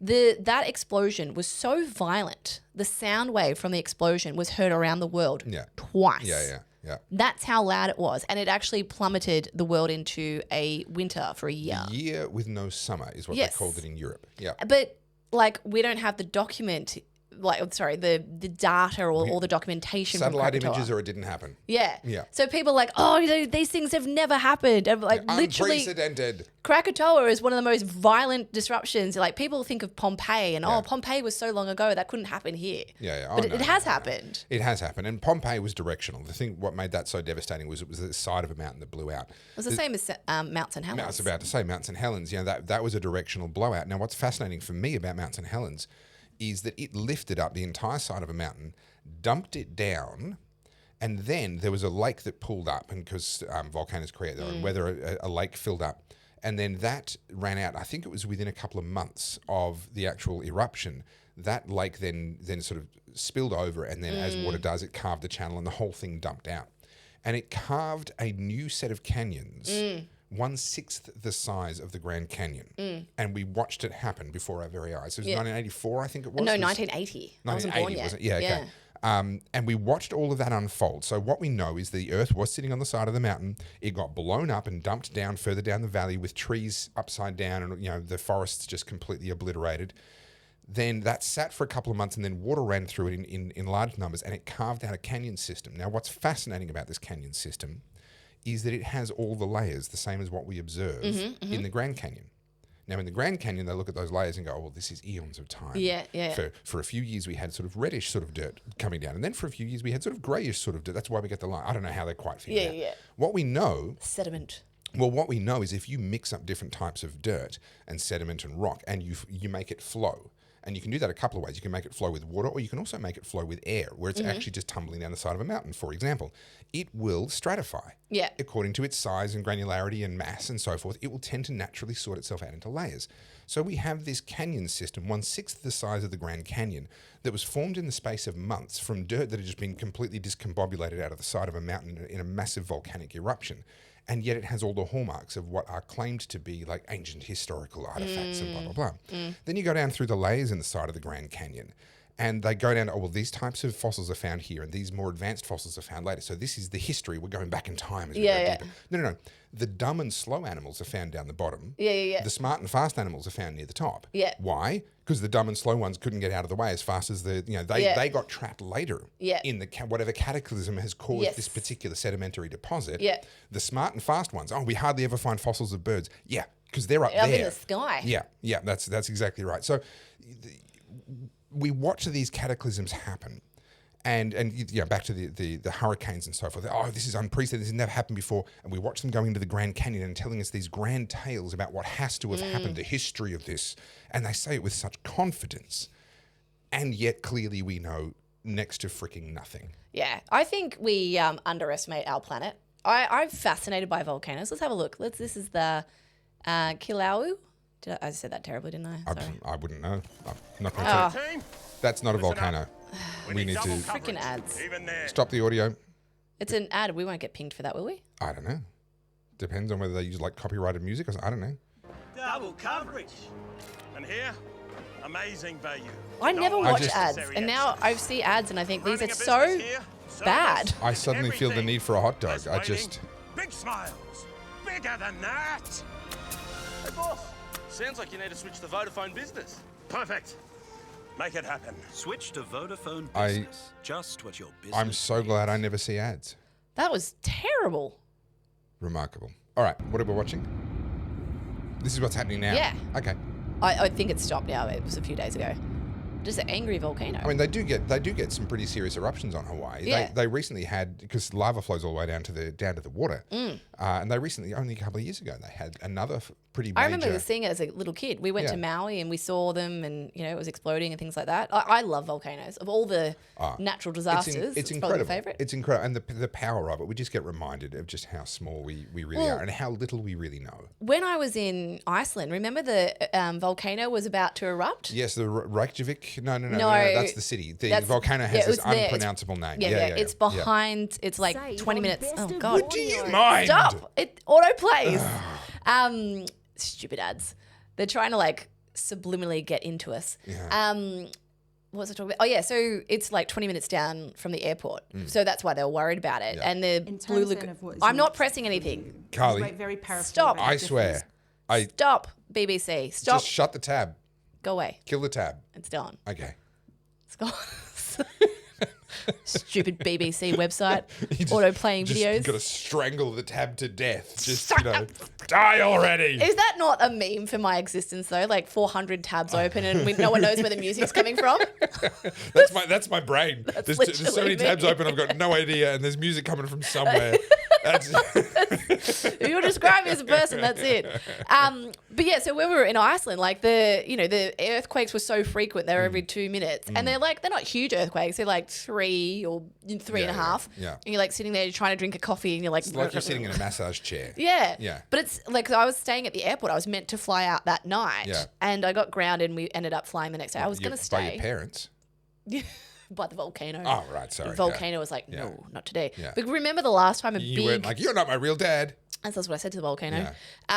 Remember, what was it, 2008? The volcano. I remember it well.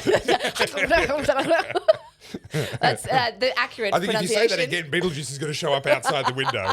Just careful, all right? That grounded like the aviation industry for days because that one was particularly mean. Do you know why? Because when I was there, I learned about this.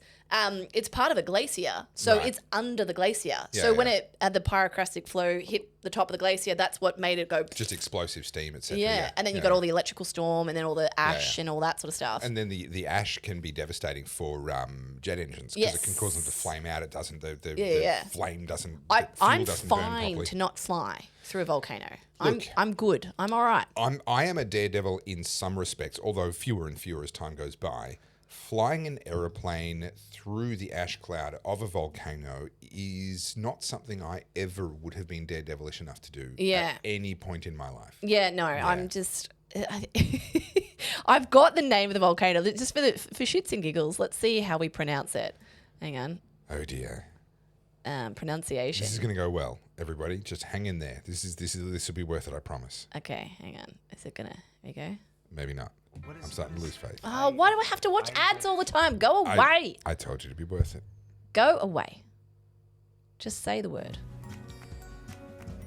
We are looking at how to pronounce the name of one of the smaller Just say ice it. caps, or about 5,400 feet. How do you go about pronouncing this Icelandic word? Eyjafjallajökull. It's actually get that? way easier than you think. Let's so have a look that's at how easier it than would I be think. spelled Hey, if yeah, we would fair. spell it Talaka. Okay, phonetically so in the replacement to English. this book needs to be a book full of Finnish words. No, Icelandic. Icelandic, sorry. I didn't mean to insult you like that. Icelandic words. Heya, feya, tala, Heya, heya, feitla. kulakda. A kutl. This is my bloody heritage too. You reckon it'd be coming out a little bit easier? I'm just gonna say I don't care. Yeah. I'm just gonna But it was so fun to see the newsreaders have to pronounce that for so long. They're like, the Icelandic volcano. Yes. The one in Iceland, the Icelandic volcano in Iceland, that one. Yes. This is funny. This was not my. Cusco's poison, the poison for Cusco. Yes. So this is what was auto playing. This is Kamala Harris telling us that she's not done. Please run again. Please run against JD. Please. Wouldn't that be hilarious? I would love to see a primary season of Kamala Harris, Michelle Obama, and AOC.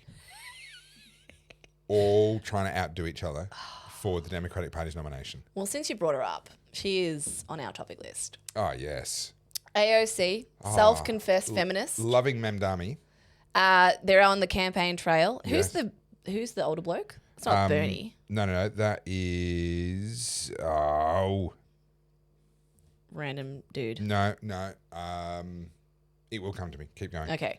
So they're on the campaign trail. And then Riley Gaines, who is the swimmer, Yeah. who's been campaigning for women's rights, Yep.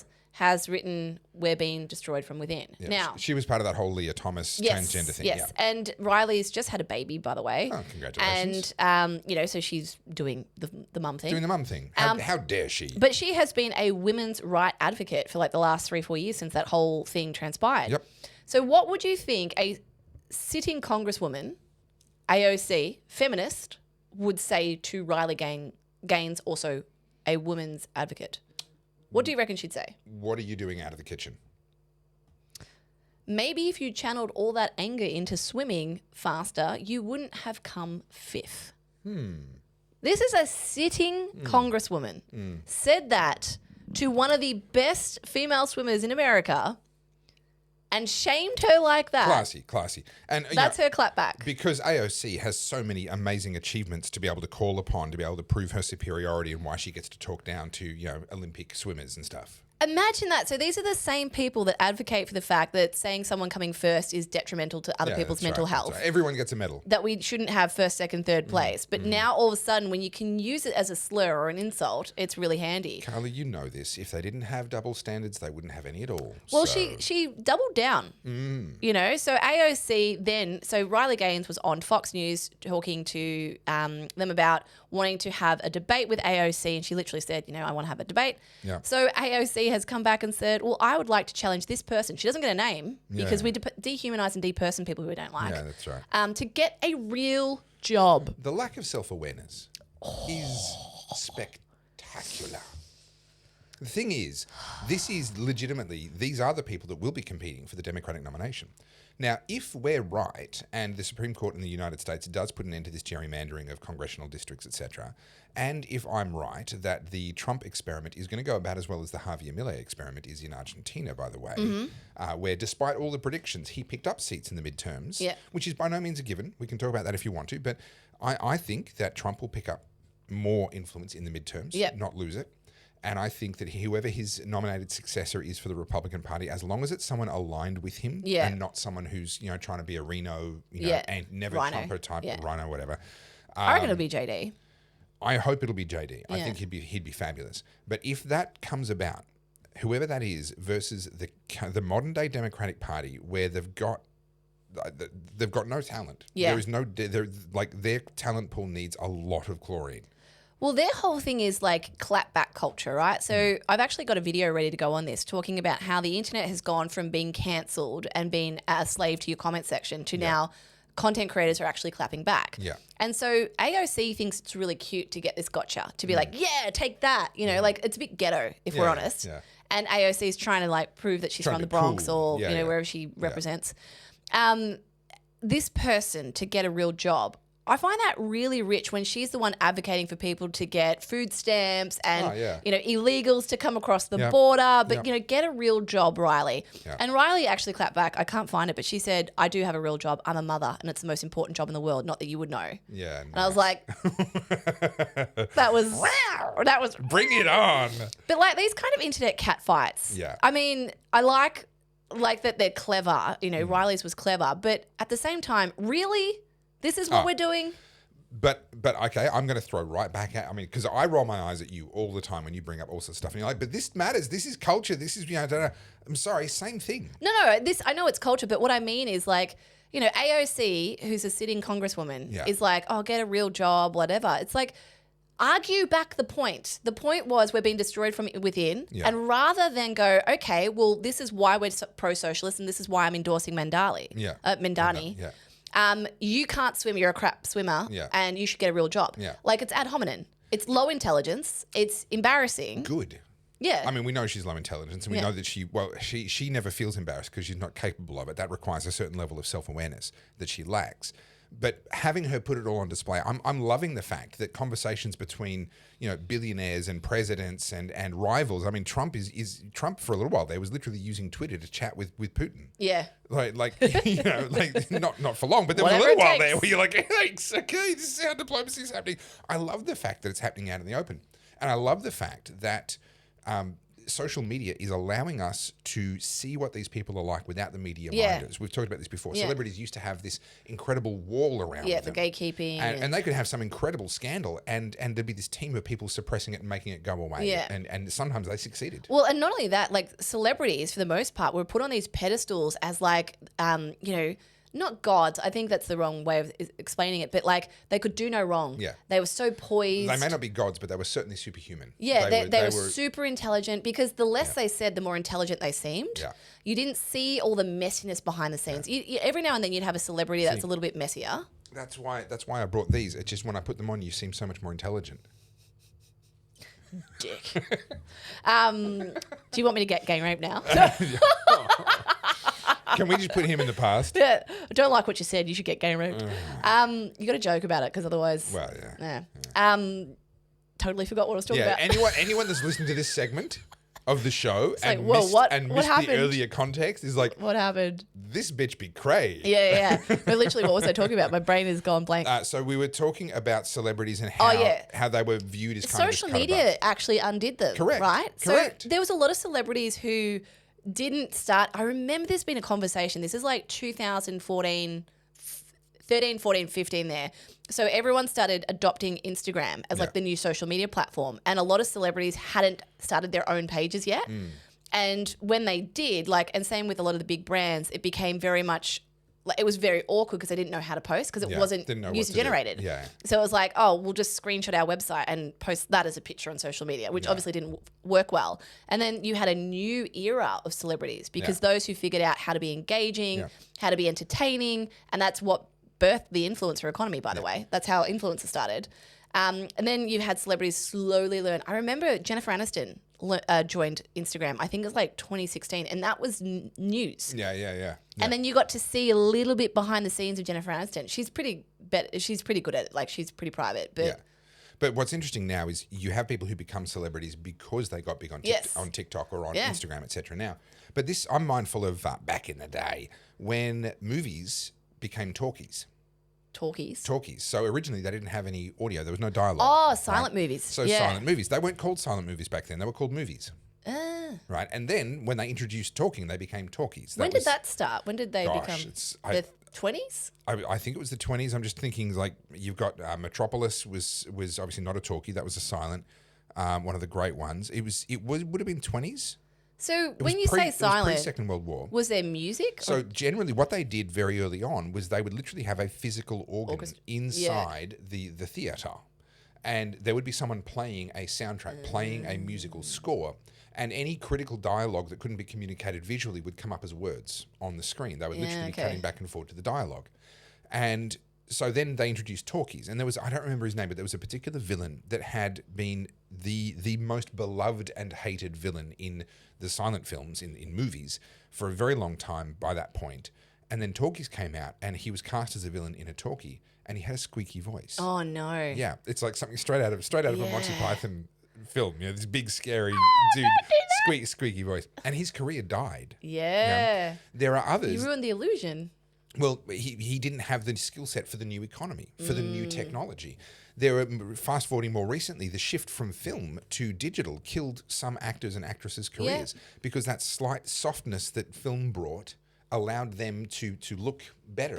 And then once the harshness and the truth, so to speak, of 4K digital cinema cameras sort of became a reality, all of a sudden people went, oh, actually, I like that one better. I wonder if that coincides with the mass adaptation of like tweakments and surgeries. And well, it's interesting that so many filters are actually about adding a bit of blur and a bit of just kind of softening all of that. I mean, film used to just do that naturally. That's what it did, and then they'd sometimes put Vaseline on the lenses for the really romantic. I'm not kidding. They'd put Vaseline on the lenses for the really romantic shots. Where they let's film nerd. Sound of Music. Sound of Music. Do you need water? The oldest girl, I can't remember her name, is talking with the guy that's a Nazi. That's a brown shirt, and they're having this romantic moment in a gazebo or something in the gardens. I don't remember the details. It's been a long time since I saw the film. Watch them cut between his face and hers. It is the most obvious use of Vaseline on the lens I've ever seen. He looks normal for film of that time, and then they go to her, and it's like you've missed focus, but they haven't. It's focused, but they've just got this thick layer of Vaseline on the lens. It's the most absurd thing. Do you want to hear something outrageous? Sure. I've never seen The Sound of Music. You're not missing a lot, to be honest. You're not missing a lot. By these days, it's a little bit ho-hum. I've also never seen Never Ending Story or The Labyrinth. Yeah, couldn't care about either of those. Yeah. Look, Sound of Music is worth watching for the historical value, but don't go into it expecting some extraordinarily amazing film. Never interested me. I wasn't a musical person. For its time, it was incredible. Was it? And it deserved to be what it was for its time. Standing here, what is it, 50 years, I don't know when the first one came, the original came out, decades and decades later. Was it originally in colour? You know, I don't even know. Yeah, okay. How old is it? 50s? It's old. It's old. I don't know. I remember watching it as a kid. My memory is that it's in black and white. Yeah, that's okay. my recollection. But I genuinely haven't seen it because the posters were colorized, so Yeah. I can see her on the hilltop in color. Yeah, but I'm pretty sure I've that seen was from snippets of it. I'm just pretty never sure that watched was the from the whole movie. poster. I feel like the movie was black and white, but I actually don't know. Is it Julie Andrews? No. Yes. Yeah, I think Yeah. so. And they did a reunion many decades later, and actually quite a lot of them lived for had quite long-lived lives. But She's yeah, passed now, hasn't she? Julie Andrews would have. I don't know. You're asking me. I need my own computer to be able Yeah. to Google these things. Why are we talking about this? I don't know. But I don't know. Let's just segue over. I don't have a clean segue for this, but to great news. My mate is now a verb. I told you. I am such a early adopter. I'm on the pulse. I'm a trendsetter.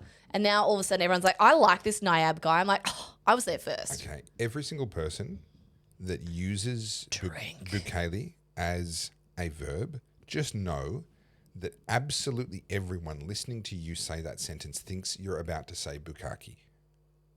Okay? And that's a very different sentence. Right? To Bukele someone... We talked about rosebudding on Monday. Now we're talking about bukkake. This is really to descended. Bukele someone and to bukkake someone are not the same thing. So what is Bukele? I'm just trying to gather my thoughts. I've ruined it, haven't I? It's terrible that I know all of these terms. I have been exposed to far too much pornography. So you know what? You know how I know what bukkake is? I didn't tell you that one. You did. Did I? Yeah. Sorry. You did. Along with rosebudding. I know what these words mean because of you. When did that come up in conversation? Don't Google it. When did I tell you that one? In association with the same creep who is the reason you know what rosebudding is. Is that whole weird conversation you were having on a long distance relationship. Yeah. Well, not even a relationship, just someone you met online and hadn't actually met physically and then went, this person's going to murder me. Yeah. And he probably was, yes. Yeah. I told G that story on our second date. Oh, gosh. You told me that story after we'd known each other for years, and that was pushing the friendship. That was. Do you know what? This tangent number 2. Ready? Tangent time, tangent time, tangent time, tangent time. When I have a budget, I'm making a. Well, can't you AI something for me now? I'll Go on, storyboard it chop, next week when I've got some time. Come on. So a girlfriend of mine has just met her future partner. They've just, stars have aligned, and she's like, Carly, I think this is the one, which is amazing news. Mm-hmm. And I know her well, but we're not super, super close, but we know each other well. And she was gushing, and she's like, oh, a couple of my single friends have sort of distanced themselves from me. Oh, really? And I was like, oh yeah, that happened to me too. All of a sudden, you're in a relationship and you don't know what it's like to be single, and That's you right. have no idea You've about the forgotten dating. the last 20 years of your life, yeah. Yep. Anyway, so she's like, can I ask you, how did you know that G was the one? And I said, because it just felt like he had always been there. It wasn't like this massive explosion of fireworks. Yeah. It was like, and G actually and I were talking about this yesterday, because he was helping me set up the exhibition. And I'm like, look at us now. Anyway, because there was a couple out the front having a first date. It was really cute. Nice. And we're like, oh, do you reckon they're on a first date? Because they were very awkward. Yeah. And I was like, that used to be us. Now look at us. We're sitting there trying to squeegee a sign on the glass. Yeah. But so I was talking to this girl who's met this guy, and she's like, oh, I'm a bit embarrassed, but I think I love him. Yeah. And it hasn't been that long. I'm like, oh, G told me he loved me in 2 weeks. What are you talking about? Come on, speed it up. A, we're older now. You just know, right? But I was saying to her, for me, how did I know G was the one? Was he didn't muck around. He was like, let's talk, let's hang out. And he said to me, because we met on Bumble, I've told the story, and he's like, I'm going to call you tomorrow night after work. And when you said before about the guy with the silent movie and the voice, when G said he was going to call me, I was like, oh, no. I was waiting for it. I was like, hi, how you going? It was like, hello. And I was like, I'm listening. This man has testosterone. And we talked on the phone for that first night for 5.5 hours. We literally fell asleep on the phone. And I was like, well, shit. And then we met. And then the rest, as they say, is history. And kids don't know about how 20 years ago to talk to your new boyfriend for 5 hours, you would have to mortgage the house to be able to pay for that phone call. Yeah. Or you run the risk of your sibling or your parents picking up the phone going, get off the phone. Get off the phone. Or better yet, just picking it up and having a listen. Yeah. I used to do that to my brother all the time. Kids these days don't know. David's talking to a girl, Mum. Yeah. But so she was gushing about this and she was really excited. And, when things are meant to work, they just work without any friction, without any forcing. And how do we get onto that from Bukake? I've no idea, because I was wondering the same thing and I was quite concerned about where this story was going. No. You announced a tangent, I did the song, and then you just took us down a dead-end alleyway to nowhere. There was definitely a correlation somewhere there, but I've forgotten. Well, ladies and gentlemen, this was 5 minutes of tangent that you will never get back. Oh no, because you're like, this guy's a serial killer. Oh yeah, that guy, not G, to be clear. No. That this guy you told me random about. other guy. Oh, that's right, because we were trading war stories. We were trading yesterday. war stories. Well, no. This was ages ago that you told me. Yeah. And we were at a person's house that I didn't know. Oh, this is what now I've got. I know why I tangented. Continue. Yes. Yeah. Okay. So hold that thought. Yeah. Right. My wife and I came along at your invitation to meet a dude that you were like, oh, this might work. And then you told us about a previous dude that you'd been talking to online, who was the potential, the would-be serial killer, who is the reason we both know what rosebudding and Bukake are. And so I'm standing in this room. My wife is there.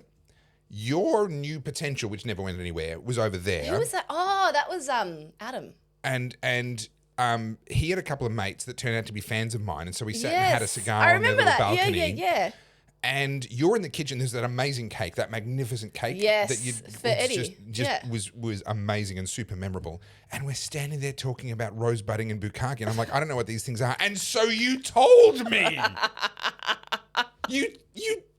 I'm standing in a stranger's house. My wife is over there. There's this beautiful cake, and I'm supposed to be having cigars right now with people who say they like me, and you're traumatizing me. Don't Google rosebudding.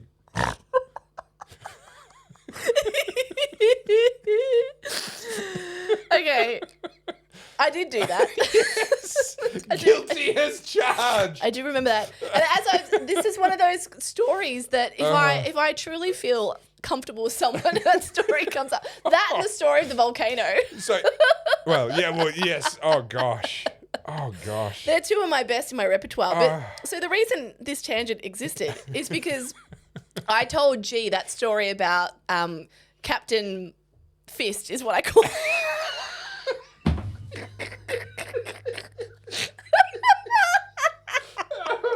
Oh my goodness. No, this is too much.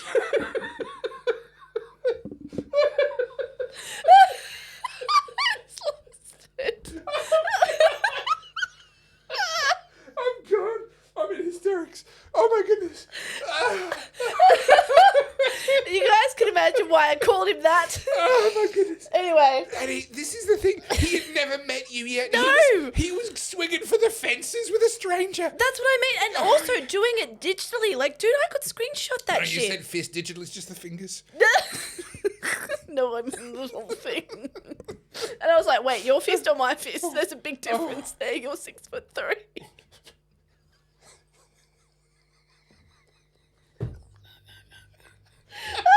Oh, no. Stop it. Okay, we're good. We're back. I can't believe these stories are now becoming public. Hey, we said we were going to let people into the conversations we've always been having. These are the conversations. We are making good on that promise right now. I'm really not doing well to disprove that I'm Jezebel. And Jesus. Paul Bukele has had his name up there next to us the whole time we've been. Okay, so back to the story. So the volcano story, which I've told on the podcast before, and now the story about Captain Fist. Don't laugh. I told G that story on our second date. Like, that's a lot of information to divulge. And I don't know why. It was like truth serum. It just naturally flowed. And that's how you know that the person is for you. Because if you can hear those stories and entertain them still want to take me home that night, well, you know. He might have wanted to take you home even more. I don't know. Like, All right, because I forgot that I did that. Like, I remember us being in Meat and Wine Co. now, having the conversation. Wow. And I told the full volcano story whilst we were over dinner. Yeah. And G mentioned that when we had our anniversary, he's like, do you remember what you told me last time we were here? And I was like, no. He's like, the volcano story. I was like, oh. Romance. Yeah. Nothing that says romance like telling someone you shit the bed. Let me tell you about how I was prostrate and puking on the side of a Balinese volcano. Oh, God. I'm nothing if not entertaining. Yeah. Should we finish the story about Bukele? Can we please? Okay. And then never say his name again because it is Bukele now... or Bukaki? Well, see, this is the problem. Reading at the speed of imagination. Yeah, my imagination has now associated all of this together, and I will never hear his name without thinking about Captain Fist. Okay. Everyone, take a deep breath. Okay, everyone, just calm down. All right. Your mate. My eyes are watering. Your mascara's running. Is it? A little bit, not much. Oh, no.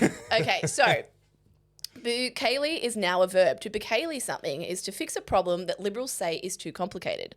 By simply ignoring their long-winded excuses and just doing the obvious, it is named after the leader of El Salvador, Nayib I was going to say the wrong word.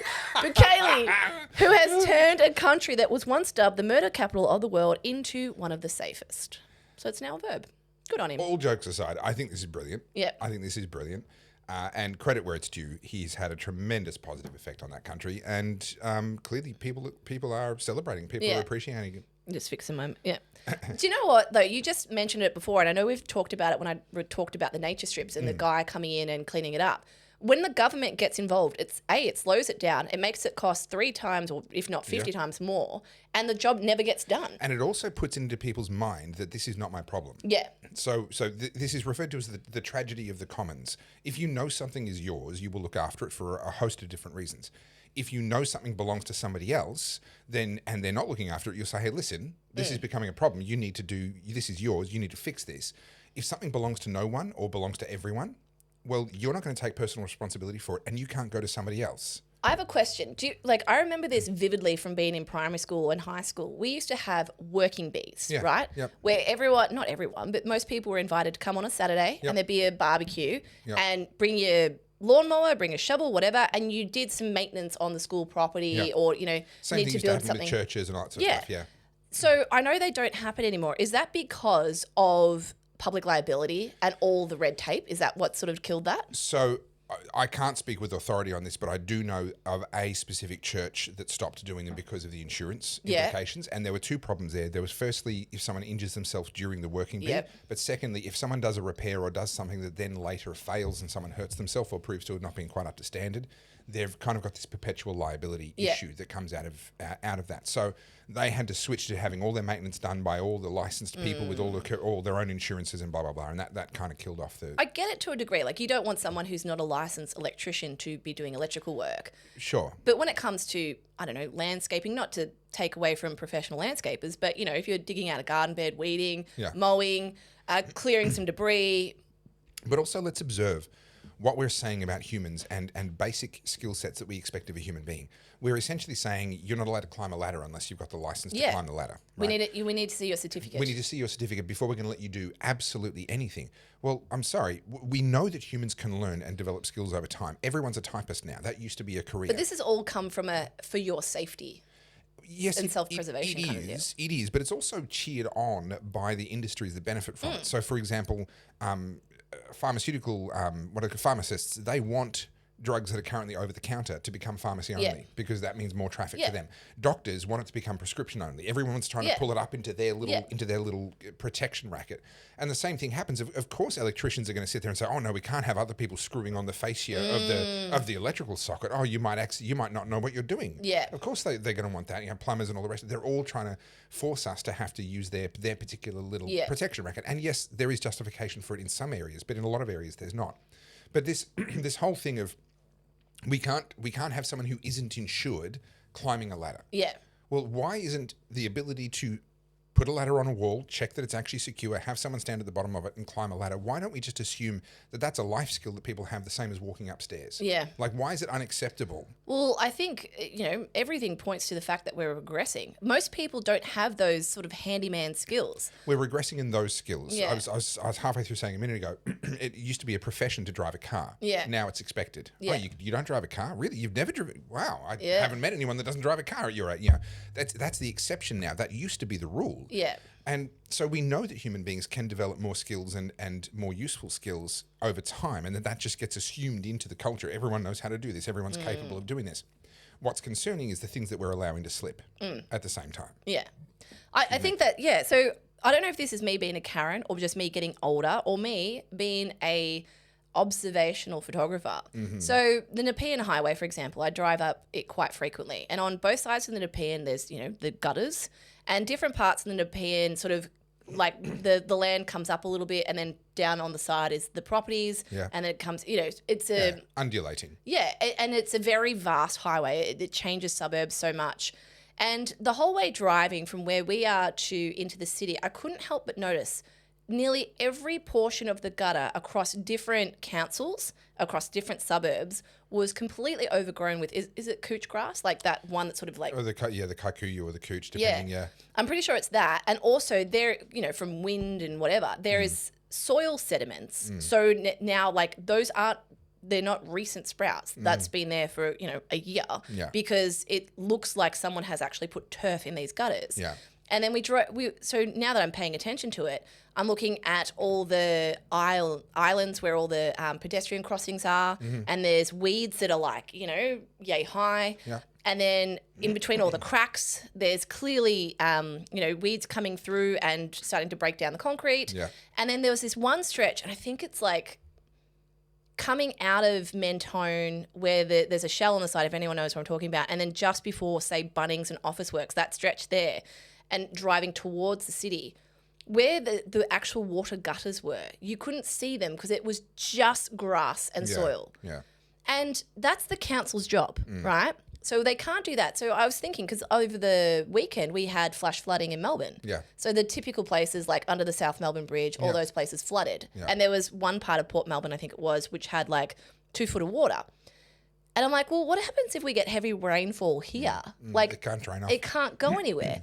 We can't clear that as civilians. You'd get in trouble. Yeah. If you were there with a shovel, just shoveling it out and chucking it on. So the council needs to do it. Firstly, they need to A, notice that it's a problem. B, care that it's a problem. C, get 6 people to come and close down traffic so that they can put up all their cones. Oh, yeah. And then, they're going to get the special tool, and then the people are going to sit there with the stop-start signs and whatever. And you can't have people do it with a shovel. That's too much manual labour. You have to bring in a machine that's going to be able to do the job. Yeah. Whereas, what I think in my mind, I know this won't have happened, but like of all the people that have houses along the Nepean, imagine if everyone just got a shovel, went out the front and just went, they're like little, 6-7 metre strip. Yeah. It'd be done in an hour. And this is a concept behind some initiatives like the Adopt a Highway type stuff where people say, hey, I'm going to care about this piece of highway. And this is one of the ways that people have tried to combat the tragedy of the commons is to try and get people to buy in and say, well, I will take responsibility for this particular problem.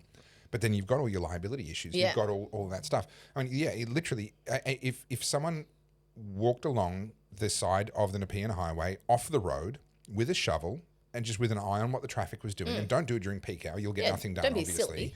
But pick times of day when it's not peak hour, you could be able to walk along and just scoop, chuck, chuck. You'd be able to do a couple of 100 metres an hour. A wheelbarrow and a shovel is about all it would take. Oh, not even a wheelbarrow. Just chuck the stuff up on the. Oh yeah, you could do that too. I mean, well, clearly, none of it's being looked after. Yeah. So. But this comes back to that whole broken windows theory because I couldn't help but noticing it looks like decay. Yeah. And like these are this whole part of Melbourne is a expensive area. Yeah. And yet the major highway looks like that. And then I couldn't help but notice. So I think it's just before Southland. It's the Kingston Council building. Right. And so out the front, they've got your Torres Islander, your Aboriginal flag. There's They collect the whole set flags. all the flags. I do think there is an Australian flag there though. So give them some points. Just buried in there somewhere. Yeah. And I know that between Kingston Council and Bayside Council, they're the two next to each other. Bayside's a little bit more woke than Kingston. Don't correct me on that from what I've observed. But right out the front where the Nepean merges into like that whole Southland area. Right. That's where it's the worst. Like literally out the front of the council. And then where the walking path is, they're going to go fix this now that this is going on. Where the pedestrian crossing is across the freeway, or the highway, sorry. The weeds are so bad that if you had a wheelchair, I think it would actually obstruct you. Yeah. It would be in the way. Yeah. And I don't know what those weeds are called, but the ones with like the little dandelions on them, it's coming across like that. So like these are established weeds. They didn't grow there last week. So here's how you take your chicken in the noodle aisle. And Well, that's what I thought this is. Take it on the road. Yeah. Because you did that thing where you took the photograph of the abandoned car, and that went viral. And it got cleaned up. So what if you were to go and take a photo or a quick video at that spot? Yeah. And try and I'll help you. For what it's worth, I'll post it out as well. Yeah. Let's see if we can get that to go viral. We'll get the Oddies to help us out. Yeah. Everyone make sure you're following at Carl's J Soda on all of your platforms. Let's make this go, and let's see if we can get a reaction. Just, like, people are going to call me a Karen, and I've been called that for caring about chicken in the noodle and whatever. I'm like, no, this is collectively, this is civil decay, and it happens on such a small level that we're walking past it, not even realizing it. But that actually is costing us all in the long run. Well, I would just say that this is by allowing our local councils to neglect those things while they're caring about and spending money on all these frivolous things. I think we have a responsibility to pull them back to their actual core responsibilities. Yeah. And I don't think they should be playing with any of that frivolous stuff at all. But at a minimum, we should be saying, nah, you don't get to touch that until after you've done all of this. The basics. Like, get the basics right. Yeah. I saw a story recently, I don't know if you're across this, but apparently they're trying to increase pet registration fees. Yeah. Well, Victoria's broke. It's desperate for money. Yeah. So this is, I've said to G, I'm like, pet registration is literally mafia registration fees. Yeah. You are just paying. But all government is standover tactics. That's literally what they do. Because I'm like, I actually can't remember what pet registration is. So I think it's over $100 or something, whatever. So you pay that. What do you get for it? Permission. Right? You are buying the right for them not to come and hurt you. Yeah. So I can barely take my dogs to any of the beach areas. And look, before anyone comes for me, I understand my dogs have been attacked at the beach. So I understand shitty dog owners. So take that out of the conversation. I am on your page with that. But for the most part, I can't take my dogs to any of the beach areas. There are, between where I am, there is one dog park. And because there's one dog park, it's full of dogs. Yep. That's not a good thing. Yeah. We want space. We don't want to have like 20 dogs in one little confined area, because that's how things happen. You can't have, where we used to live, you weren't allowed to have cats at all. Cats were just banned.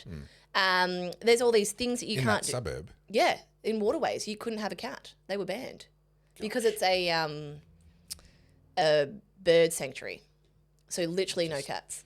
I would just get a BB gun, kill all the birds, and be like, well, no birds to protect. Yeah. Looks like I'm having a cat. But when they say birds, like they were native birds, but they were black swans and like what I called the chicken dinosaur birds. Oh, the ibises. No, it wasn't ibises. Bin chickens. No, it wasn't those, but they were blue and black, and their feet literally looked like raptor feet. So that's why I called them the dinosaur birds. Yeah, it was those. There was no lorikeets, there was no king parrots, there was no kookaburras, there was no lorikeets. Yeah.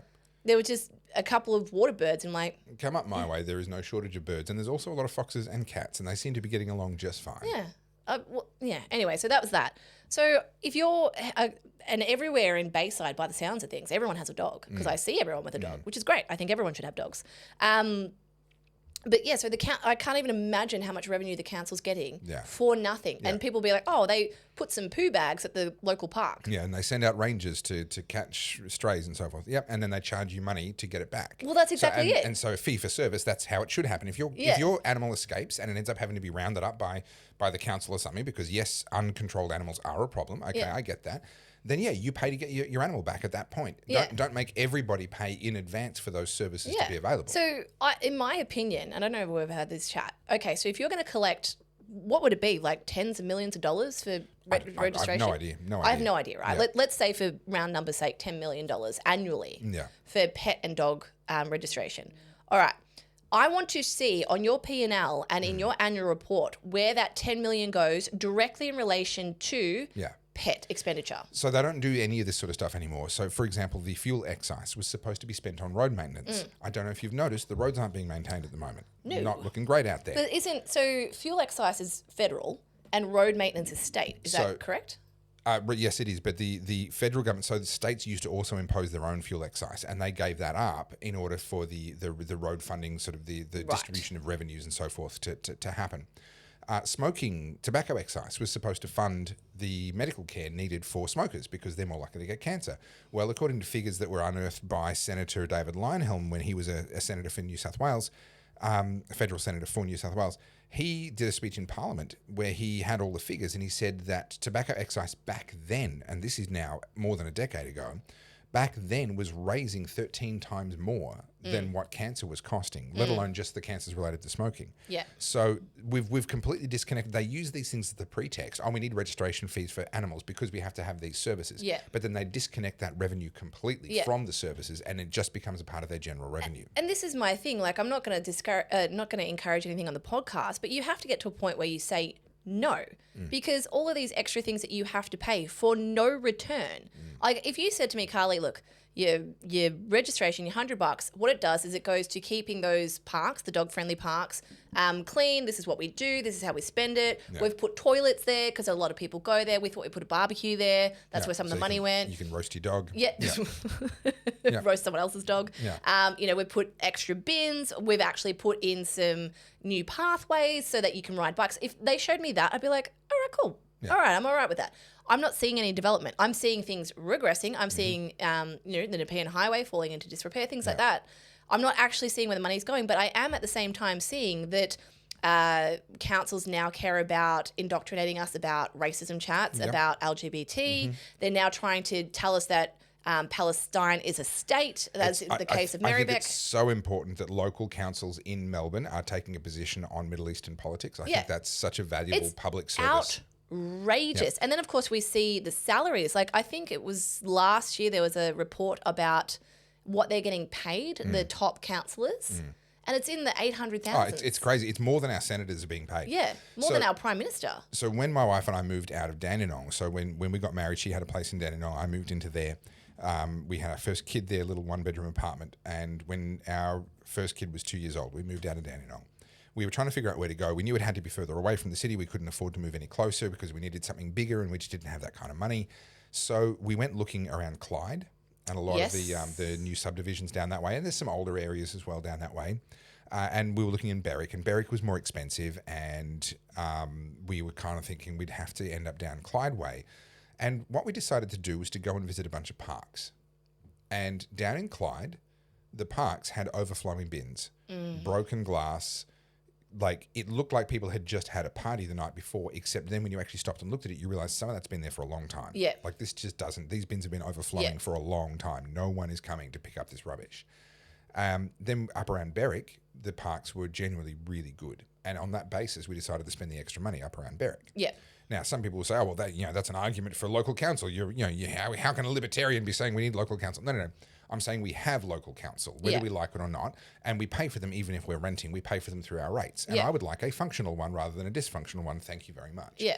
And unfortunately, what we've got is simultaneously, as you've said, councils are caring about Middle Eastern politics and they're caring about all kinds of symbolism and rainbow-coloured crosswalks, and they're not cleaning the gutters so that stormwater can run off, and they're not emptying bins in parks so that kids don't have to play in broken glass. Yeah. So I've just pulled this up. This is like the average rates in Victoria. So where I am, Bayside is almost $2,000 on average, and that's not just to the house owner, that goes into the rental as well.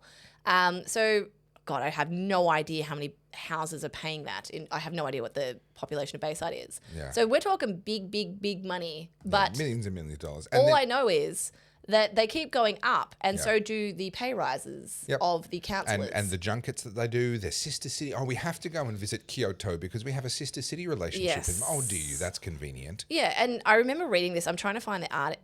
They get involved in the whole Australia Day thing, whether or not we're going to have it or if we don't. The whole local council. I think local councils should be abolished, in my opinion. Did we talk about this in a previous episode? I think we need a lot more states and get rid of local councils. Yeah, that's right. Altogether. We did have that conversation. Yeah. We should have federal and state, but there needs to be probably 20, 25 states. Yeah. Right. We break the states right down. And our original constitution was designed for that. There is the ability for that to happen. And yes, Tim, I know you're going to clip this and post it up on your Rexit page. You're very welcome to do that.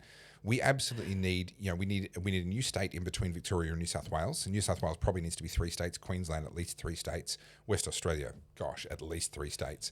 That makes so much sense. Like Western Australia, for example, like the top end and down like Bunbury and all that. Yeah. They are like geographically vastly different. Yeah. Culturally, vastly different. Yeah. And it's insane to me that people in Perth get to determine what happens up in like Exmouth or Broome. And it's so much worse than just geographically. Ideologically, we change depending on where we live, partly because we make choices about where we live based on our worldview and our self-view, but also because our beliefs about the world are affected by the realities that we face day by day. So the example that I've used before, and forgive me for those that have heard this before, in New South Wales, there are more Greens voters inside Newcastle, Sydney and Wollongong than there are total number of voters inland of the Great Dividing Range. Yeah, wow, okay. So you have the vast inland area of New South Wales. The total voting population is less than the Greens voters alone in Newcastle, Sydney and Wollongong. Do you know what? I believe this, that if you are going to be an inner city person that's representative of rural areas, you should have to move there. In my opinion, I know we've had this discussion about the Labor Party before because they'll just parachute people into seats and whatever, and they don't live there at all. If you want to be the representative of like the Wimmera region or like Gippsland or whatever, you should have to live there. I will say, by and large, there are a few exceptions, but in the main, that is actually already happening. But the problem is, if you've only got 3 or 4 MPs in Parliament representing inland of the Great Dividing Range, and you've got dozens of them based in the highly populated coast, then those MPs can do the best possible job that you could possibly imagine, which most of them don't. But they could, and they'll still have absolutely no effect. They won't actually be able to get anything for their constituents because they can be ignored. Yeah. Well, not only that, I think the people who are in the city, like, for example, I mean, we talk about, the Greens people like Maureen Farquhar, whatever her name is. Faruqi. Yeah. Farquhar sounds Lord better. Farquhar. Yeah, that sounds better. Yeah. Lydia Thorpe and Farquhar, yeah. Farquhar. Yeah. And their ilk. Sorry, Shrek reference. I'm not swearing. Shrek reference. We talk about their policies all the time, but none of these people actually want to go out to Alice Springs and deal with the real problem with the Indigenous. None of them actually go out to the remote communities. They're not going out to Arnhem Land and whatever. They're speaking on behalf of the Aboriginals that live, inner city metropolitan areas. So a guy by the name of David Landini did some really good work on a riverine estate. So he's focused on his area geographically, but a lot of the work he's done, I think, would translate really well. The reason why we have this problem is because of the way that our constitutions are written at both the state and federal level. This is a problem where there is no minimum geographic size for a lower house seat. So as population density increases, more and more lower house seats end up being pulled into these highly densely populated areas, which means that the lower density population areas, the physical geographic size of the seats is now getting bigger. And because there's no minimum, that can go on ad infinitum. In theory, if you had a big enough skyscraper, that one building would be an entire electorate because there's so many people living in there. And you'd have an MP dedicated to that building, in theory, right? So what David Landini has proposed with his riverine estate, and I'm not partisan to any particular person. There's different groups pushing for different states, New England and other places, and I'm in support of all of them. But one of the key things that he's proposed to stop this from happening again, because you could say, oh, well, we could roll out new states, but then the population is going to concentrate into Albury-Wodonga or concentrate into Bunbury or and we're going to have the same problem. No. In the constitutions of these new states, we need to say that, if there's, say, 50 seats, then on average, each seat's going to represent 2% of the landmass. We're going to say no seat can represent less than 0.2% of the landmass. Yeah, okay. Right? So no matter how dense that population gets, that seat will shrink down to a certain size and then it stops shrinking. Yeah, okay. And so therefore the other seats stop expanding and therefore they end up with more representation. Yeah, absolutely. So that we don't end up back in the same spot in another 200 years. So with that all being said, I've heard on the grapevine recently that you're now quite a fan of one Jacinta Allen and a new policy that she's put forth. Oh, I love Jacinta. What a wonderful woman. What a great premier. I'm so glad we have Jacinta. We're going to talk a a Jacinta in a minute. Yes. This is one that and to be clear, I'm not a fan. But I actually agree with her on this. And this is gonna activate a lot of people's almonds. I love that expression. Maybe that's what my plushie needs to be. An almond? Yeah, an activated almond. Yeah. I don't know an activated almond means it's sprouting. Does it? Okay, Yeah. there you go. I didn't even know. We'll give you an almond with a little bit of Okay, yeah, hair. a little bit, yeah. Alfalfa I mean, sprouts. my hair is a very important part of my brand. So, new planning laws are to be introduced on Wednesday, stripping residents of right to appeal. And I think it actually affects their right to object as well.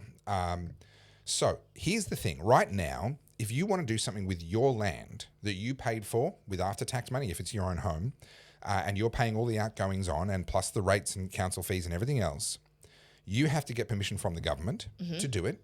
And then your neighbours have to not stop you, basically. So right? people put the yellow permit out the front, Yeah, and correct. then people can and object. Then people can object, and then they can drag you through VCAT, and they can make you jump through all these sorts of hoops. And often neighbours do that just out of spite.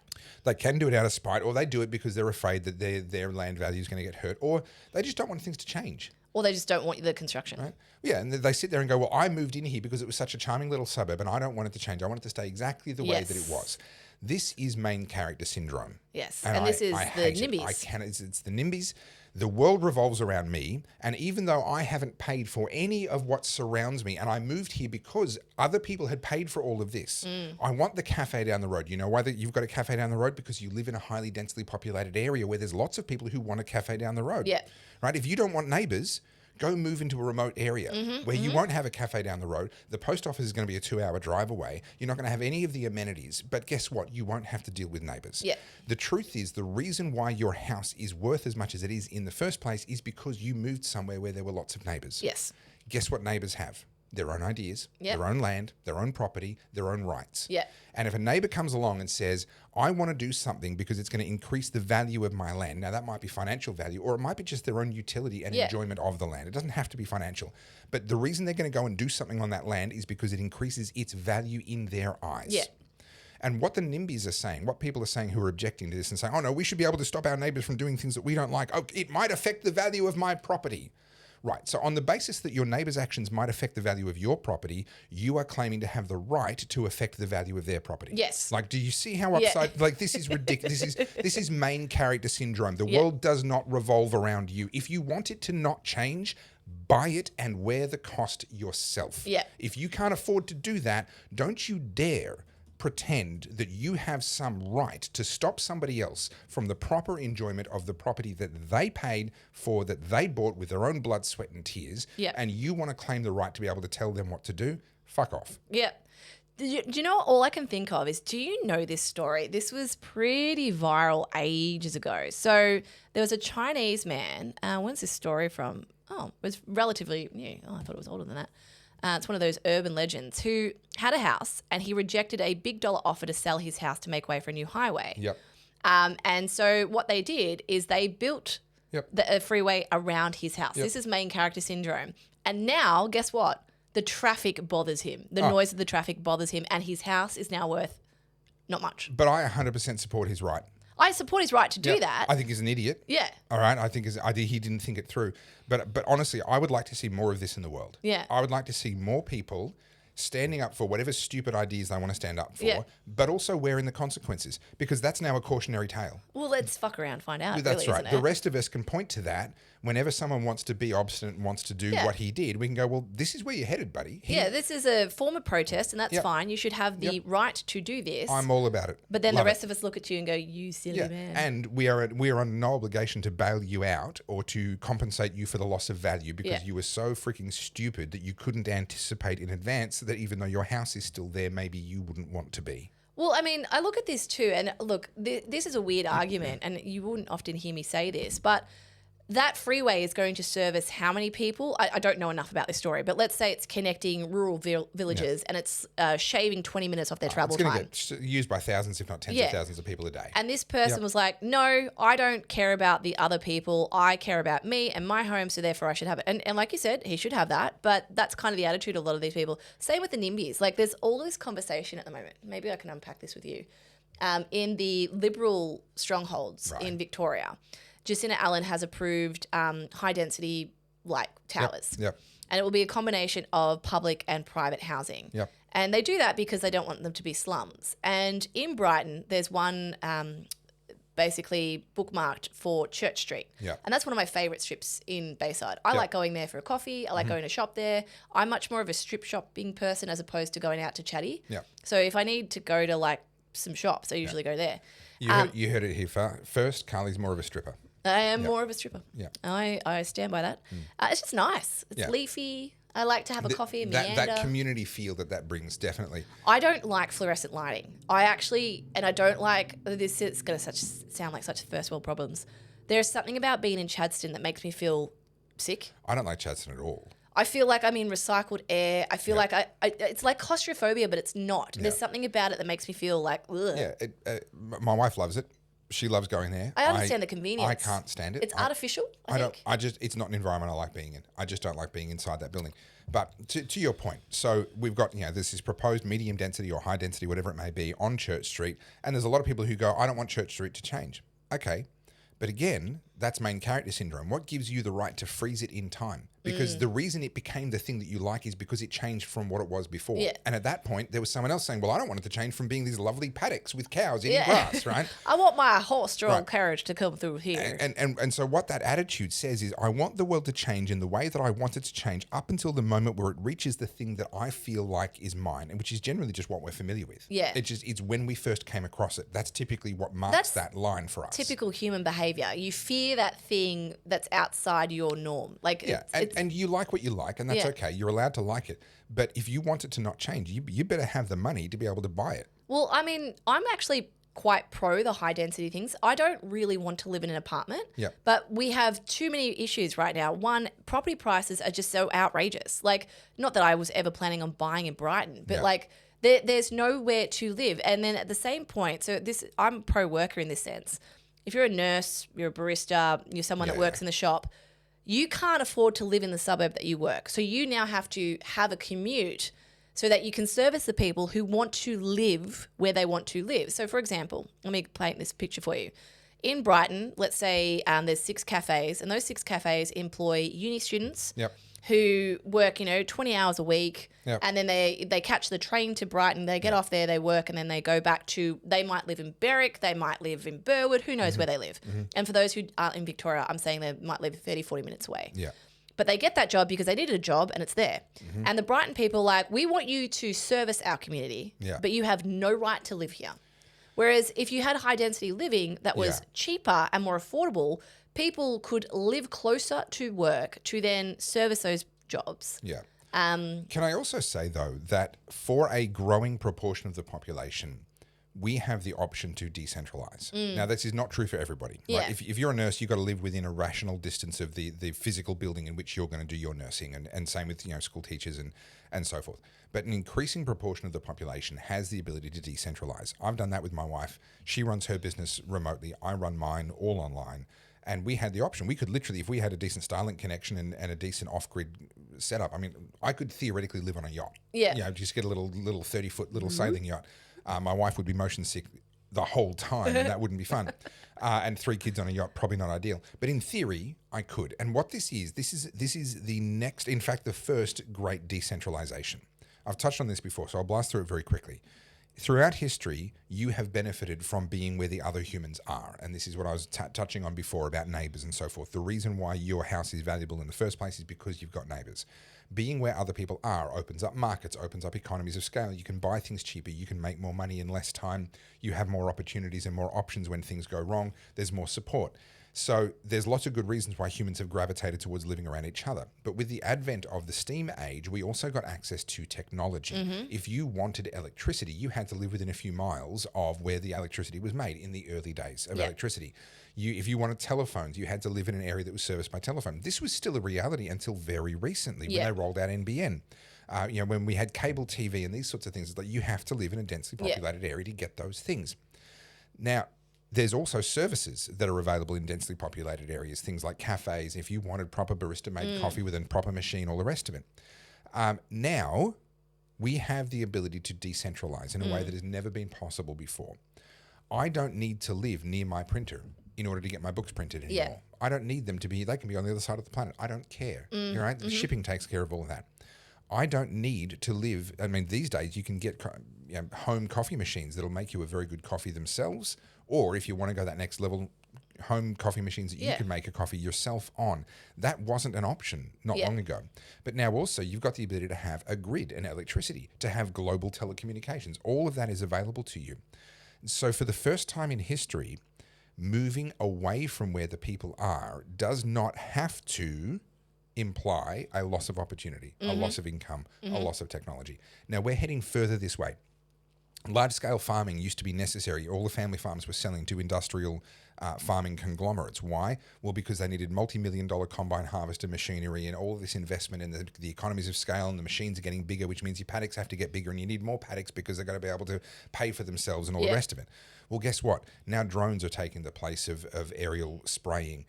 Now you've got almost 3D printing like machines that are able to go over crops and do all kinds of things that used to have to be done by really expensive multi-million-dollar machinery is now being done by machinery that costs tens or maybe hundreds of thousands of dollars. So again, we're starting to move away from this paradigm that has existed for as long as any of us can remember, where bigger was always better and centralized was always better. We're moving away from that now, but not enough people have realized it yet. It's interesting you say that because, like during COVID, there was a lot of like hobby gardeners popping up. And now a lot of people have become aware of like how bad seed oils are for you and preservatives in food. And a lot of people are starting to play with the idea of, whether it's sourdough or having your own veggie patch and things like that. And it's interesting because culturally I'm seeing this a lot with a lot of somewhat wealthy people like the Beckhams, David Beckham and Victoria Beckham. David Beckham's like a bona fide farmer now. They're creating like large scale produce. Meghan Markle, like she didn't actually do it. She imported her produce, but she was making it sound like, she's making all the stuff from scratch. You've got Jeremy Clarkson, who's doing Clarkson's Farm. I think there's for a long time there, I would say from like the 80s, 90s to early 2000s, there was a real disconnect between the consumer and where the food came from. People were able to go to the supermarket and get avocados year round, where they used to only be available like 1 month a year. Adding to that, you go back to the 80s, most Australians knew someone. They had a cousin, an uncle, an auntie, someone, grandparents who lived on land. And they at least had a decent-sized hobby garden. When I grew up in Preston, which was very much suburbia back then, it wasn't the Preston that we know now. It was a much rougher place. But on my street, Cameron Street in Preston, if you want to know, there were 2 different blocks of land that were run as market gardens by 2 different people, both Italian men. But they'd bought blocks of land. Actually, one of them was a double, and they'd bought those and kind of land banked them. They lived in the house next door. They'd bought 3 blocks, built on one, and he had this massive veggie patch. And the stuff that he grew right there, 10 doors down from me on the same street, was available for me to buy at the Preston market on a Wednesday, Thursday, Friday, Saturday when it was open. And that's how it should be. And you saw it up close. Now all of that's gone, but in addition, I had an auntie who ran a winery, and I had other people that I knew. We'd go out shooting rabbits or go out doing various things. That was a part of my upbringing.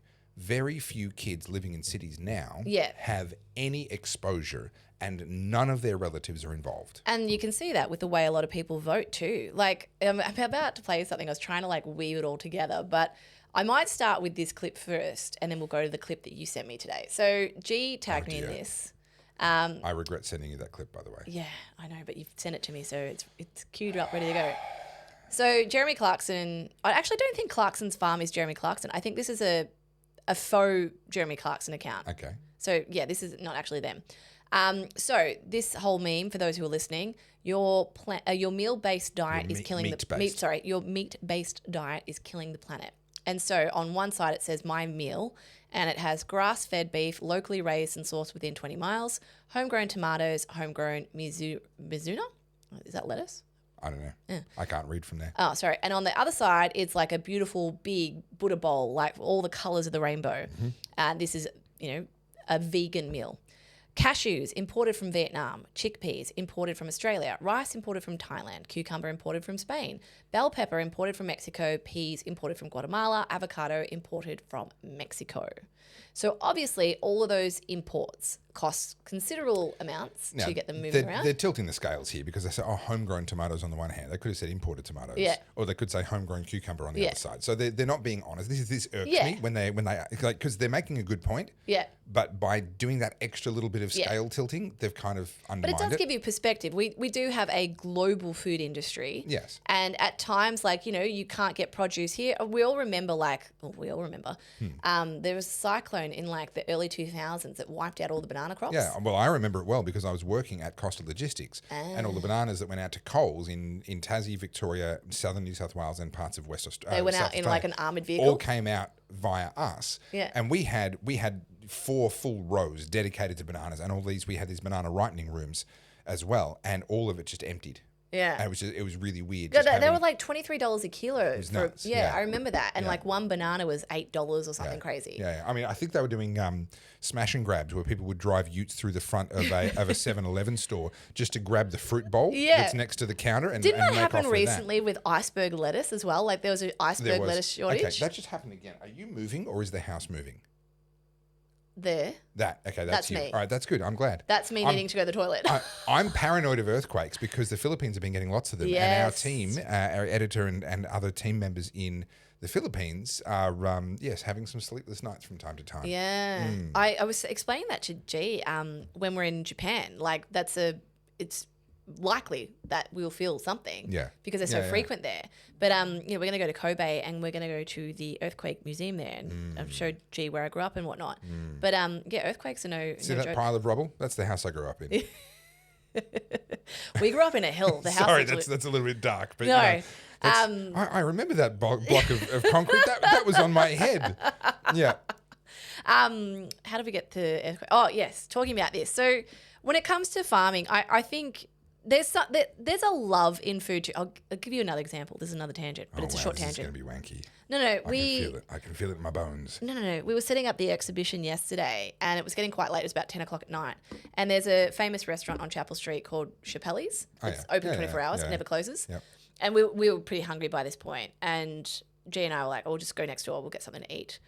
And no offense, Chappelle's, your service was abominable. It was terrible. Abominable, sorry. It's an explosive device inside a cow. Abominable. Yeah. Abominable. Yeah. Excellent. It was so bad. There was 4 staff working and you would think that there was 1,000 people in there. I've never had a good experience there myself. Yeah, it was. I've been there only a handful of times, but each time I'm reminded why I didn't want to come back. And I was looking at the menu and a Caesar salad was $29 and then with chicken. No, sorry, it was $31 and then with chicken it was an extra $9. It was a $40 salad. Yeah, wow. And so G gets a pizza, I get a pasta, and I got gnocchi with tomato sauce, ricotta, and basil.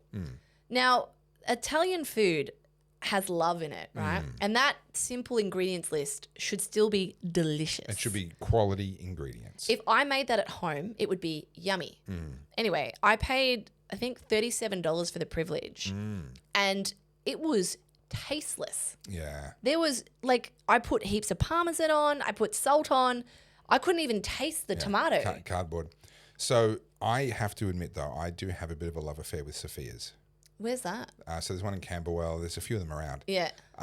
And it's just, that was a staple. I went to a Is church that another wasn't 24-hour far from kind of there. deal? No. But Italian. Yeah. And you go there, and I find anyway, the one in Camberwell, the staff are fun. Yeah. They're generally having a pretty good time, and you get the sense that you're dealing with owners and people that care. Yeah. And the food, always enormous, always tasty. Yeah. Their vegetarian lasagna. I'm not a vegetarian. Yeah. But their vegetarian Yummy. lasagna, always good. Well, so this was my point. It cost us, I think, $87 to have dinner last night, and we left. It was mediocre is over complimenting it. You're being nice. It was I reckon Latina pasta from the supermarket had more flavor in it, and G and I have been mostly cooking at home. A, because I enjoy it, and B, it's cheaper. And so I made homemade pies the other day, and they were delicious. And we couldn't wait to have this leftovers, and then we go out for a meal. You actually spend for the meal, and it's just so underwhelming. So coming back to this, I don't really care about food miles from a environmental point of view. I don't really care. Global trade is a good thing. But I do care about it from a food security point of view. And one of the things that should be a wake-up call for us all was what we saw during COVID, if you're down in Melbourne and even other parts of Australia, where the shelves got stripped bare of toilet paper and people were having fights in the aisles. Now, not many, right? It was an isolated thing, but we saw videos going viral of people having cat fights over toilet paper in the aisles. It was a weird time.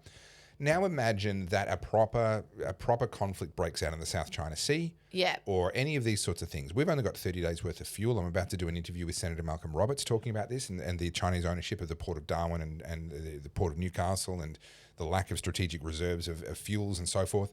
We have very limited reserves of things like fertilizers to be able to keep growing food. In the event of a protracted conflict, we have no capacity to make a lot of this stuff ourselves.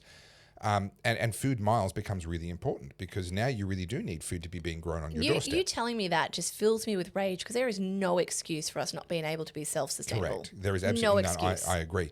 But we can make choices for ourselves about how vulnerable we want to be. And I made the choice. I do not want to be in middle of nowhere suburbia of any major city anymore. And that's why a couple of years ago, my family moved into a regional centre. Now we're still on a suburban sized block. We're still living a suburban lifestyle. There is a cafe right down the street because we didn't want to lose all of that, right? Yeah. And again, like I said, having neighbours brings value to your house. You get along with them because they're the reason why your house is worth so much. But what I've done is I'm within bicycle distance in an extreme scenario. I'm within bicycle distance of the people that grow the food. The primary producers, Right? And a lot of them know who I am. They know me by name. I've made an effort to get to know a bunch of different people in the town, and I'm working on more. Because if things really go pear-shaped, I'm not worried about where my food's coming from. In fact, if you live close to the growers, the problem they're going to have is getting their food out to market. Yeah. They're going to be sitting on more food than they know what to do with, at least at first. I remember that happened during the COVID years when all the fruit growers couldn't get people to come in to pick the crops. Correct. And so it all just rotted. Correct. Yep. Outrageous. And if there's a shortage of diesel, well, the plants are going to keep growing in the ground. It's going to be the harvesting and the transporting that's going to get impacted. And so if you know these people, they're going to be saying, please walk out there, grab whatever you want. Yeah, take what you want. Yeah. Do you know what? This reminds me of a really funny story. A girlfriend and I were walking around in Hampton when I lived in Hampton. And Hampton has a lot of older generations gardens still. So there's a lemon tree, there's an avocado tree, there's a peach tree. And call it cheeky. I'm sure people will be like, Carly, I disagree with you on this. And maybe you will. But when I was a kid and that was the case, you could pinch a lemon. No one cared because there's 1,000 lemons. Yeah. And so we walked past this avocado tree. And to be fair, it's in the front of the property. Right. And it's right there. And there's no fence. Yeah. And it had a whole, hundreds of ripe avocados. Did you steal an avocado? I did. I picked one. I was like, oh, well, look Did at that. you get in trouble? Yes. I did. I got in huge trouble. And From the owner or from the owner? G? Yeah. No, from the owner. This is before G. They'd be sitting there with a shotgun. I mean, avocados are worth a lot. No, they're worth $1.50 at supermarket. Right, okay, fine. Anyway, and so the lady came out and she scolded me. And I said, fair, I did pick your avocado. Yes, I did do that. But I said, can I ask you, how long is it going to take you to eat all these? Do you sell? No, the first thing I said is, do you sell them? And she goes, no. Because I said, I'll pay for it. She goes, no. I said, okay. By estimation, there's a couple of hundred on the tree. It's a huge tree. How long will it take you to eat all these so that you will miss the one that I picked? Yeah. And she's like, that's not the point. I said, so what's the point of growing a tree and having such an abundance of fruit for it to just fall on the ground and rot? I will defend her property right. Yeah. I will defend her That's right fair. to say that's my avocado. Yeah. But I'm also going to say she's an idiot because those are opportunities to build connection and to build community. And if you're sitting there on an avocado tree full of avocados, to be fair, guys, it's huge. It's not like a little one. There wasn't 2 fruit. It was massive. In Proverbs it says, people will curse. If you've got a storehouse full of grain in a famine, I'm paraphrasing, and you won't sell it, people will curse you. But they love you if you will sell it to them. Yeah. Yeah. And it's kind of like, well, yeah, if you've got an avocado tree loaded with avocados, okay, you're not obliged to. They are yours. You can be an She could put them out the front with a little handwritten sign, $2, and I would have thrown $2. So when I was growing up, we had 6 fajova trees in the front yard. Not a lot of Australians know what fajovas are, but I grew up eating them. I really like them. And we had a passion fruit vine in the backyard that got full sun. That was a really happy, healthy passion fruit vine. And so during the season when they're all dropping, you can't eat fajovas fast enough to keep up with 6 fajova trees. We were a big family. No. So we would collect bread bags all year long to then stuff them full of fajovas. And we would take them to church. We would take them, when I went to school, I can remember taking them to school sometimes. We couldn't give them away fast. And we knew people who liked them and they'd take bags, but we literally couldn't give them away fast enough. We had too many. We had the same thing in our house in Sunbury. We weren't on a huge block, but I think it was like 1/4 acre. Yeah. So, and my mum and dad, massive gardeners and massive foodies. Yeah. And we had, maybe 10 different stone trees. So nectarines, peaches. Yes, nice. I think we had millions of peaches. Yeah, all the things, Peaches right? for me. And established trees. So they fruited. We had a lime tree, we had 2 lemon trees, and then occasionally we would have the veggie patch going. And when the veggie patch delivered, it was great. But we would get to the point where because it all kind of ripens at the same point. Yeah. And we would collect it and freeze it and can it, but you still couldn't keep up. So yeah. what we used to do is I hated doing this, by the way. I resented it because remember the hot summers? So you'd be doing it on a hot summer's day. You go outside and your job was to pick off all the ripe fruit and put it into a giant washing basket, and that was heavy. And then I had to put it out the front of the house and then write the little signs because I was the little designer girl, so I had to write all the signs, come and get peaches for free, come and get the nectarines. We could not get them away from us fast enough because there's just so many. Fast enough. And then across the road there would be someone with their lemons, and it never was like, hey, give me $2. It was just help yourself. Yeah. Now I understand that people might disagree with that, but I find it crazy to me that I can go to a Woolies and see lemons that are imported from the USA when growing up, nearly everyone I knew had a lemon tree. But this is the thing. We eat like kings. Yeah. Because you go back 200 years, a king could not get fruit out of season. Yeah. A king could not get a perishable piece of food that came from more than a couple of 100 kilometres away, a couple of 100 miles away. Yeah. They couldn't get them because there wasn't the technology to bring that to them. them. And it would expire by the time it was... Correct. Exotic food was exotic. You had to go to where the food was grown if you wanted to eat their food because it didn't grow in your climate. We eat like kings now. We eat delicacies and we take for granted things in seasons that kings could not have imagined only a couple of 100 years ago. We're so far removed from the food cycle because a lot of the food that fruits when it does is designed to help you get through winter. So, for example, oranges, they blossom in winter to give you vitamin C. Yeah. Whereas now we eat oranges all year round, and also like orange juice, for example, you're meant to eat one orange with the fiber and it fills you up or it sustains you and it's got the sugars and stuff in there. Now we juice 10 of them and call it an OJ and, have more sugar than you should ever have. Yeah. Even though I love diabetes. Yeah. Yeah. So, and then now, like we've talked about obesity before. So you have people who are poor but hugely overweight. Yeah. And I think most of this stems to the fact that we're so disconnected from not only primary producers, the food chain, and don't understand how food actually works anyway. I would agree that we would benefit a lot from all of us starting to grow more of our own food. Do you call it food literacy? Well, I mean, I'm sure someone does. I don't want to grow my own food. I know too much about the efficiency, the economies of scale that come from the division of labour. I don't want to be self-sustainable. I enjoy like hobby gardening. And so what I would like is to live in a community where there are people that enjoy doing the things that they enjoy doing. I'm happy to keep chickens and give away eggs. Well, that's what I mean. Like, that can be my thing. That's like humans one-on-one. Like you have a cow, I have a chicken. I'll swap you some milk for some eggs. Let me see if we can do something here. Yeah. Do you know what I mean? Like, and I don't know, maybe I'm crazy. Like I know a lot of the socialist young generation are going to disagree because I stole an avocado. But when I was growing up, it wasn't considered stealing. If you walked past an apple tree and picked an apple, that was fine. Yeah, and I think it should be fine, but it is up to each individual property owner. They can make bad decisions if they want. So now we need to get across. Can we put a pin in that story by saying you need to move out of middle of nowhere, nondescript suburbia if you want to survive the zombie apocalypse? Yes. Because you are not close enough to where the food comes from. Well, speaking of veganism, just let the record show. Let the record show. This is not going to reflect well on me. I did not find this clip. I have never seen this clip. The only reason I know about this clip is because one, Topher McClure sent it to me. So if you are horrified by what you see next, the blame lays solely on this individual sitting here. My face, this face right here, is the face of regret. I regret. As you should. So I so much regret. Can you explain to the good people what we're looking at? What we are looking at is a bunch of inmates who should not have been let out of the asylum.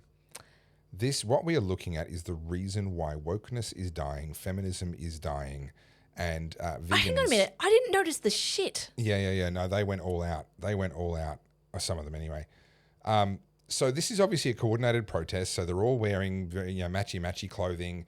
They've all got these same props on, and this is to do with abuse of animals for food and for all the rest of it. And there's some wanker reading out stuff from a clipboard there. They've decided to do this out the front of, I don't know exactly which of the That's palaces Kensington that is. Palace. Is it Kensington, is it? They've decided to do this in a very, very public place, and this is their little protest about the alleged misuse and abuse of animals. This is the reason why no one likes vegans. Now, the reason why I kick the vegan hornet's nest from time to time is because it's really good for engagement. I had a bit of a poke at vegans a little while ago. I can't even remember what it was. It was a throwaway, nothing post.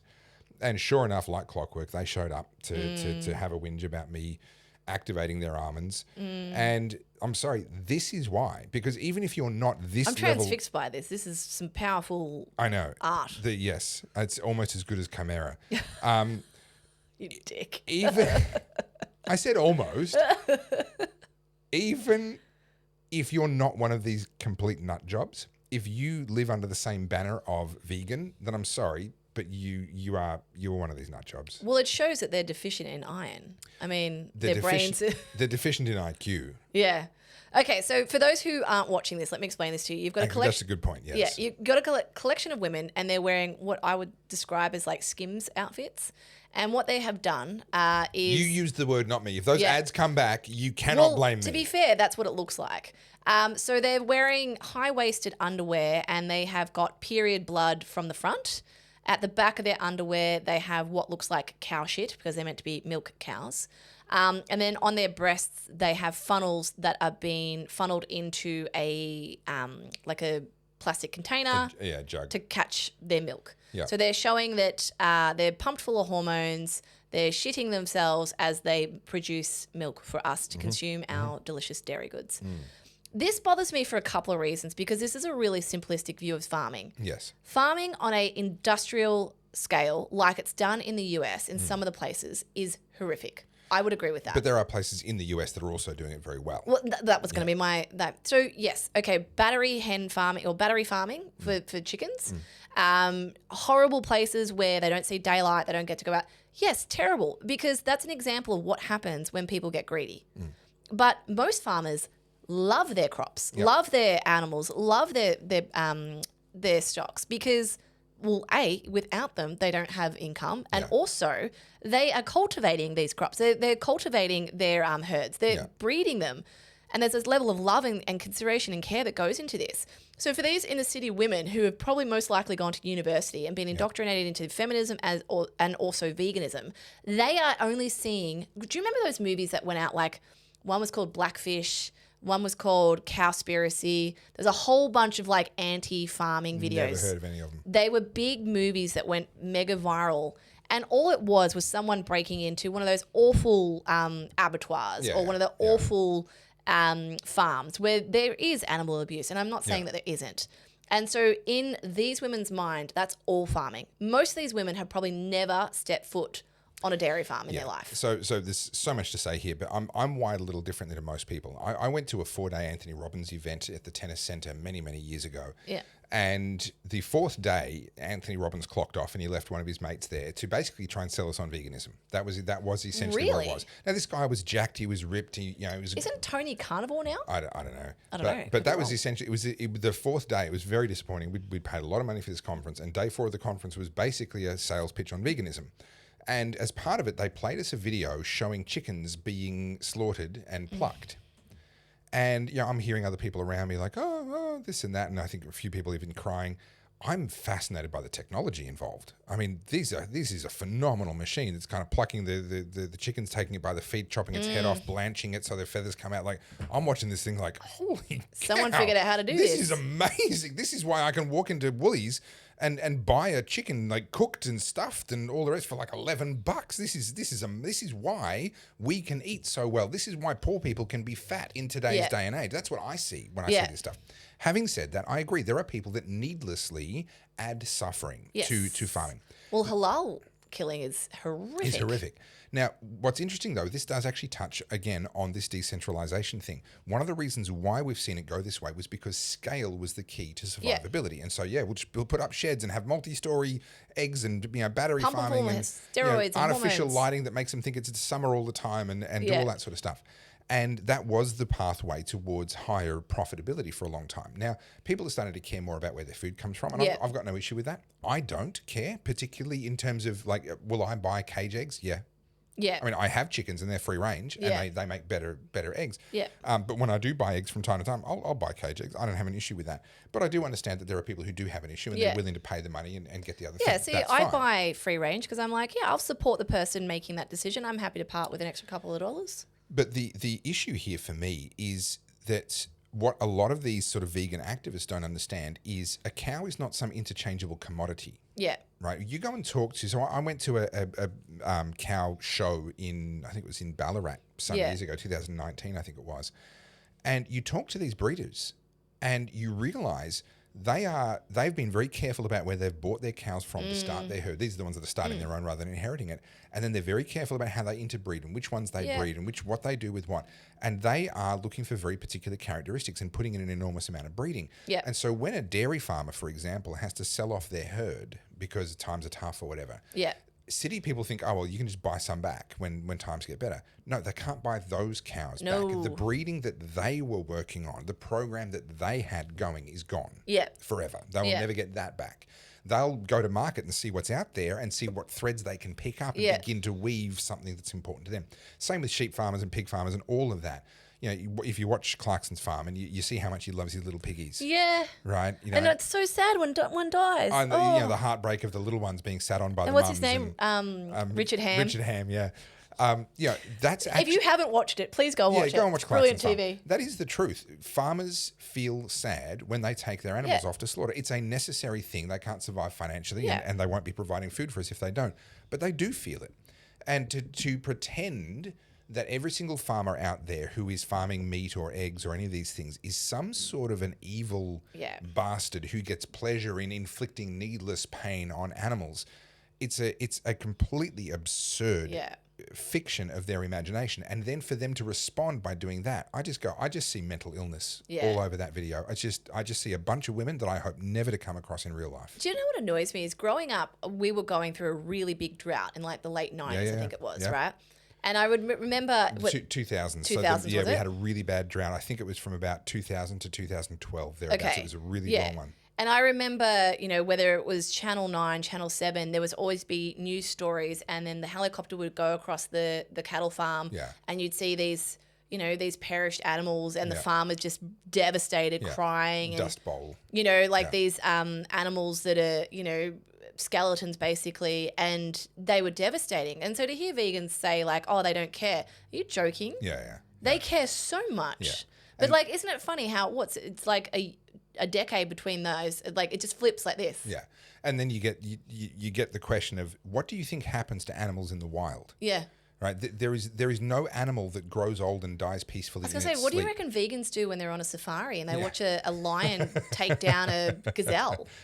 There is no mammal grows old and dies peacefully in its sleep. Every single one of them will get taken down at some point when they're close to when they weaken, when they start to become frail. Something takes them down. Or there was a David Attenborough documentary I think last year, and there was an old lion.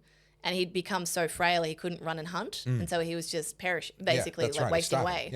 And the footage was harrowing because you felt sad. You feel sad for him. And that's right. It went on social media. That's where I saw it. And in the comments, oh, it's disgusting. Why didn't the cameraman do something? Why didn't they say? I'm like, you guys. You have no idea. Such a ridiculous view of the world. And when we watch a nature documentary and it's about the spotted owl and it's hunting in the snow for a mouse. We're on the side of the owl. We're like, I hope he gets... the owl got his food. Oh, wow, he eats that really fast. When we're watching about the mouse evading the owl. Well, when we're watching the gazelle trying to evade the lion, we're on the side of the gazelle, right? And again, it was what we talked about before. It's that main character thing. We're being told by the film and by the way that was crafted who we're supposed to barrack for. The reality is nature doesn't care about any of that. Everything is its own main character in nature. So the lion is going to eat the gazelle and not feel bad about it. The owl's going to eat the mouse and not feel bad about it. And we can eat the cow and not feel bad about it. What's Mufasa's speech in Lion King? The circle of life. It exists in a very delicate balance. I remember James Earl Jones says that line. He's like, it exists in a very delicate balance. I loved him voicing. You've lost me. Yeah. No, do you not remember that? It's been so long since I've seen it, but it's been so long. Or maybe it's because that was the one Disney movie for my generation. I just remember the line, Pumbaa, to you, everything's gas. That's all I remember. I should from that rewatch movie. it. I haven't seen The Yeah. Lion King in probably 20 years. But okay, so moving on from farming, this is genuinely outrageous. Okay. We are now advocating for literal segregation in Victoria. Yes. And our Premier, by the way, is backing this. Look, I think it is wonderful that Jacinta Allen has obviously made amends with all the National Socialist Network guys, and they're now on the same page. Yeah. Racism is back, baby. Yeah. Yep. This is like, not that anyone of the progressive persuasion watches, or maybe you do. Who knows? Who knows? Hate watching. Hate watching. For 3 hours of us talking about being fisted. Jesus. Okay, so basically what's coming out is the St. Vincent's Hospital Emergency Department has been given a directive to give preferential treatment to Aboriginal patients when they present to ED. So I go in there from a car accident and I'm bleeding out from my bloody, like, carotid valve, like, I don't know what it... Your injuries, yes. Yes, I'm bleeding out. Someone severed my carotid artery in my throat. But Carotid? yes, Whatever. yes. Shut up. I'm not a doctor. Yes, neither am I, but I still know what that it's a carotid artery. Anyway, so blood's just squirting out everywhere. And then an Aboriginal man walks in. Oh, I've got a headache. So I Excuse me, I don't bleeding believe out? it's quite that No, I know, I'm being extreme. ridiculous. I don't believe they're going to override basic triage. However, this is exactly how you create a race war. We've talked about this before with the whole... But hang on. I know that was hyperbole what I said. Yeah. But if the directive is the Aboriginal patient, like, okay, so let's break it down. At so what point? Yeah. do they have underwritten like sub rules that say, okay, so in this case you do this, but in this case you don't, or in this case you definitely do this. So okay, let's say I was pregnant and I was about to go into labour, and obviously labour can go for hours, days, and then Aboriginal person who looks like me, by the way, but is self-confessed Aboriginal and has a broken arm. I'm over here having contractions and like squeezing my partner's hand about to pass out, and this person's like, oh, I did a hurties. So who gets like... Again, you're being a little unfair, but... well, hang on. Like, how does this work? How do you determine? So the fact that colour of skin or racial identification is even considered. Yeah. I mean, in my view, it is wrong for any of these forms to ask for that identification. Well, because the only possible reason that anyone that a hospital would need to know that is if they're going to treat you differently on that basis, and no one should be treated differently on the basis of their race. So there's a line in here. It has, rightfully so, attracted huge backlash, including from Indigenous leaders, by the way. Yeah. Anthony Mundine, obviously, Warren Anthony, sorry. Warren Mundine has come out saying that, we just want to be treated like everyone else, and now you're doing the opposite. There's a, if you're going to have race-based prioritization of care, you're going to basically say to people who are not Aboriginal, hey, don't bother going to that hospital. They're not going to treat you as well. Treat you. So I have an idea. Aborigines can have preferential medical treatment, but they can only use the medical treatments that were developed by Aborigines. They have to stick they didn't with even invent the wheel. They have to stick with their traditional medicine, and then the Western medicine is reserved only for Westerners. Now, in all sincerity, I mean, the National Socialist Network, what's his name, Thomas Sowell, he's going to have a picture of Jacinta Allen up on the wall with Recruiter of the Month award underneath it, because this is how you drive more people. They're going to point to this and say, "See, we told you." Have I not been warning for months that we are pushing towards a race war? This is how it starts. It's literally the government pushing us in that direction by literally doing what the racists are saying the government is doing. Segregate us. Correct. Right? It's literally like, do you need any more proof? I need to read part of this article. Okay. So this has got the Victorian Health Minister in there and Jacinta Allen. So I'm just going to read this for context. Asked how the initiative was creating better outcomes for non-Indigenous patients, Miss Allen said improving health in First Nation communities takes pressure off the hospital system.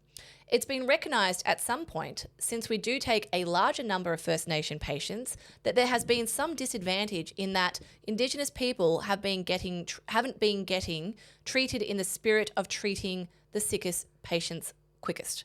I don't understand that sentence. Okay, so I do, but that's a huge accusation she's just made. So what she's alleging in that sentence is that Indigenous people are not being triaged the same as non-Indigenous people. So she's putting that on the carers themselves. She's saying the doctors and nurses read it again. are racist. Let me hear it again. But as best as I can tell, she is saying she's accusing the Victorian health system of having been racist up to this point in time and not giving the same level of care to Indigenous. That is an outrageous accusation. Huge accusation that she should be putting before the courts. It's been recognised at some point, since we do take a larger number of First Nations patients, that there has been some disadvantage in that Indigenous people haven't been getting treated in that spirit of treating the sickest patients quickest. So that's one hell of an accusation. That's a massive one. And what a slap in the face. And not one that she should be willing to our first responders and but it's also doctors and nurses. The dismissal of the idea that there might be other factors involved. There might be other reasons why Indigenous people are overrepresented in a hospital. There might be some lifestyle factors. There might be some genetic factors. There might be any one of a number of different things. Well, that's classic left, just cherry picking data. It's the same thing as they say, Indigenous people are overrepresented in prison. That's proof of racism in our justice system. Or maybe it's evidence that actually Indigenous people are tending to commit crimes. Maybe that's what that actually is. I'm going to read the rest of this paragraph because I think this is important. Asked whether hospitals should follow suit, Miss Allen said it was up to the leadership to respond to their own data.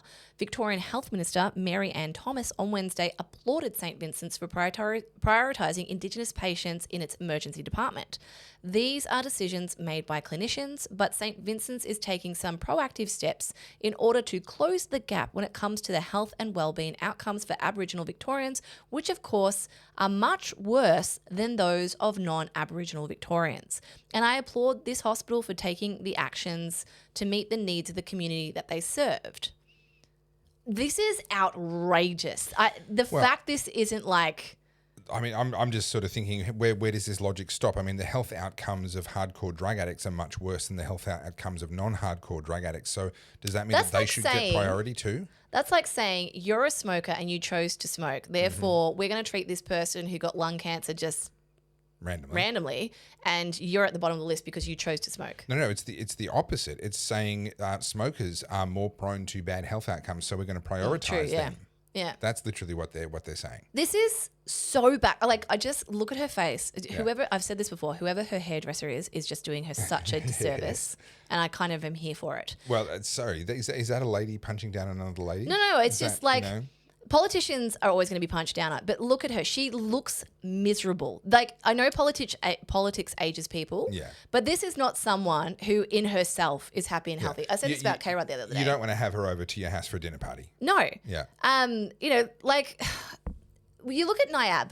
Look at Javier. Yeah. Look at Javier. Who doesn't want to have him at their house for a barbecue? There's an aura, right? There's a light spiritedness of it. Even the new Japanese Prime Minister, there's something even about Nigel it. Farage. Like, he's not a physically attractive bloke, but he's got there's aura. Yeah. Right. Yeah. I look at her and I just think, shit, you have got like so much bad energy around you, and it shows in your face. This is not me saying she's ugly. I'm saying that her ugliness is the energy that she cultivates around her. Would you want to swap with her? No. No. She's self-evidently what a miserable woman. Correct. That is the word. She's a miserable woman. To outwardly say that we need to change the way we triage people when they present to ED based on skin is just utterly outrageous. Yeah, well, I mean, what she's saying is that we used to be unbalanced, and she's applauding St Vincent's for supposedly closing that gap. Listen, we cannot save people from themselves. We cannot save people from the consequences of their own actions. And what we actually need to do as a society is to become much more hardline about saying, hey, these are the consequences of your actions. And we're not going to save you from them. Well, speaking of racism, now we just have it out and proud in our parliament. So Faruqi, the gift that keeps on giving. Marine Faruqi, who is not Palestinian, she's Pakistani. Pakistani, yeah. Pakistani. Now it's Payman that's the Afghani. Fatima Payman is Afghani. I think that and she has dual citizenship, correct? Well, she would. So you can't be in the parliament if you're not a citizen. Yeah, no. So she hasn't renounced her Afghani citizenship. She still hasn't. Actually, no. I think that's right because there's issues with her being able to do it now. Yes. It's a bone of contention. Yeah. So this is interesting to me because she's standing up. So Marine Faruqi is standing up defending the comments of Lydia Thorpe. Thank you. Who stood out in front of a crowd of rabid pro-Palestine protesters and said that she would burn down Parliament House. If I have to burn down Parliament House, I'm not here to make friends. Now, I will agree that is not an actual literal threat to commit an act of arson. I will also say that I was arrested and charged for the alleged crime of incitement for having said, hey, come along and make sure you peacefully engage in protest against the government's lockdowns. So if I'm going to get prosecuted and chased for 2.5 years, and they withdrew the charges, for those that don't know, they dropped the charges after 2.5 years, at the very next court appearance after Daniel Andrews resigned as Premier, by the way. Yeah. So they chased me for 2.5 years. He resigns, charges dropped. No apologies, no refunds for all the legal costs and the stress and the impact on my family. None of that.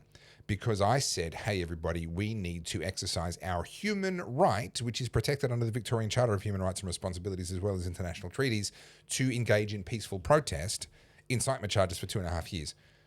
Burn down Parliament House? Nothing. Now, I actually agree that she shouldn't be charged, right? I actually agree. That does not cross the threshold into a literal direct threat.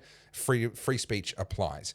But the hypocrisy is too obvious. If someone on the Liberal side said that, that's the whole rules for thee, not for me. Yeah. Do you know what we're in? We're in the Biden era of Australia. You reckon? Yeah, I do. This is like, remember 2020 and 2021 when Biden came in and wokeism was at its peak, and you had like the cross-dressers as the guy with the nuclear, like, what was he in charge of? The guy that stole the suitcases? Oh, gosh. Yeah. Like all these there's so many stupid stories. Oh. You had Jen Psaki and KJP like as press secretary, and like the whole thing was like literally being an upside down world. Yeah. And that's where I feel like we are with Australian politics. But I didn't actually hear her quote. So I'm going to read her quote out. Yeah.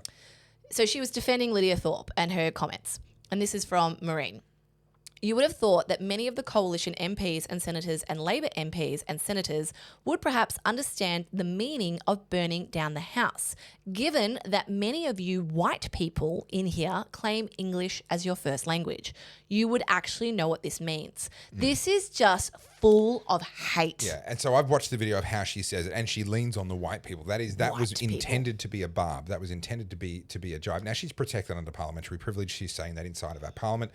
All's fair in love and war. The battle of ideas can be a brutal one. I've got no issue with her being allowed to say what she said. This is how you treat people of colour. I'm not surprised you're ranting back at me.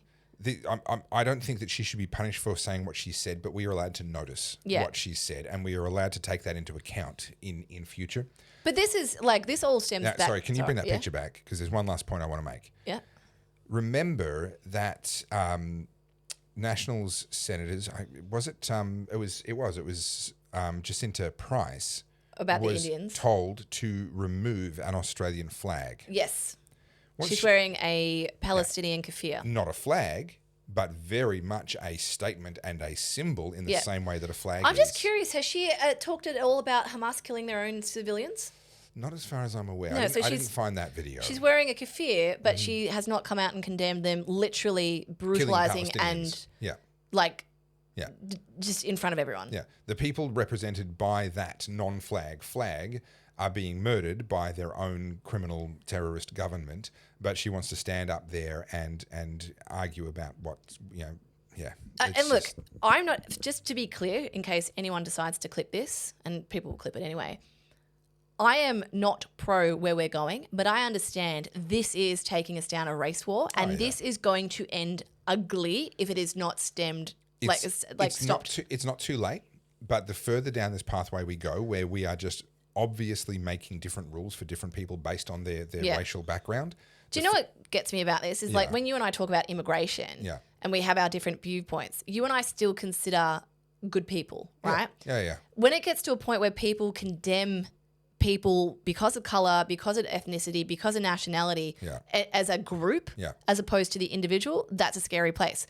And this kind of rhetoric from the left is pushing more people down the NSN way. Correct. That's exactly right. So she'll be right alongside Jacinta Allen as Recruiter of the Month for the NSN. And this is the thing. So they come out saying, it's terrible, the manosphere, white supremacy, neo-Nazis. Yeah. You are literally, that speech, that rhetoric is cultivating it. It's the same that feminism is the reason why Andrew Tate is where he is, right? This is when you tell people there is no place for you, which is what feminism has been telling young men. There is no context for you. There is no place for you. Anything that you actually enjoy or like or want to do or to be is automatically toxic. Then they go looking for someone that says, "Hey, welcome, come on in. You can be yourself here." Yeah. And of course, they're going to find that in all sorts of different places, including many places that aren't ideal. We are escalating. We talked about when Obama was president and the African American friends, the Black American friends of my wife and mine. We visited them in Tennessee, and the dad, who was a big Obama fan, point blank said racism got so much worse when Obama was the president. And he was pinning it, to be clear, he was pinning that on Obama. Yeah. He wasn't saying, oh, our culture got more racist because we had a black president. He's saying Obama, the first black president, whipped up racism and made it a much bigger problem than it was before. Yeah. And that's exactly what we're seeing with St. Vincent's. That's exactly what we're seeing with Maureen Faruqi. But this is going to be the exact same thing with all the other social justice issues. You know, you're going to bang on it to a point where nothing has meaning anymore. So if everything's racist, nothing's racist. If everything's Nazis, nothing's Nazis. Yeah. And that's where we're going to head. We're going to head to a point where we have openly racist attacks and people will go, yeah. Which is not where we want to be. The boy who cried wolf. Yeah. You know, and it's performative. And you say this all the time. It's meat for the base. Yeah. Her base is going to be whipped up into a frenzy over that. She knows what she's doing. Yep. It's all deliberate. She's playing to the real crazies amongst the Greens. Now, we're over the 3-hour mark. We are. And I have a cigar show tonight with the Cigar Professor. So I don't actually have the time to hang around. Well, no, I think we've kind of nailed put up with you for any longer. Well, I had some more youth crime stuff on here. But you know what? Like, I'm just so fatigued. Over it? Yeah. Well, you notice the headlines now are not about machetes anymore, so that's worked well. They're now about hammers and baseball bats. Yeah. So we just interesting. We need a hammer amnesty. And now, not only that, like, it's almost like someone said this could happen, and now it's happening. I don't know who said this thing.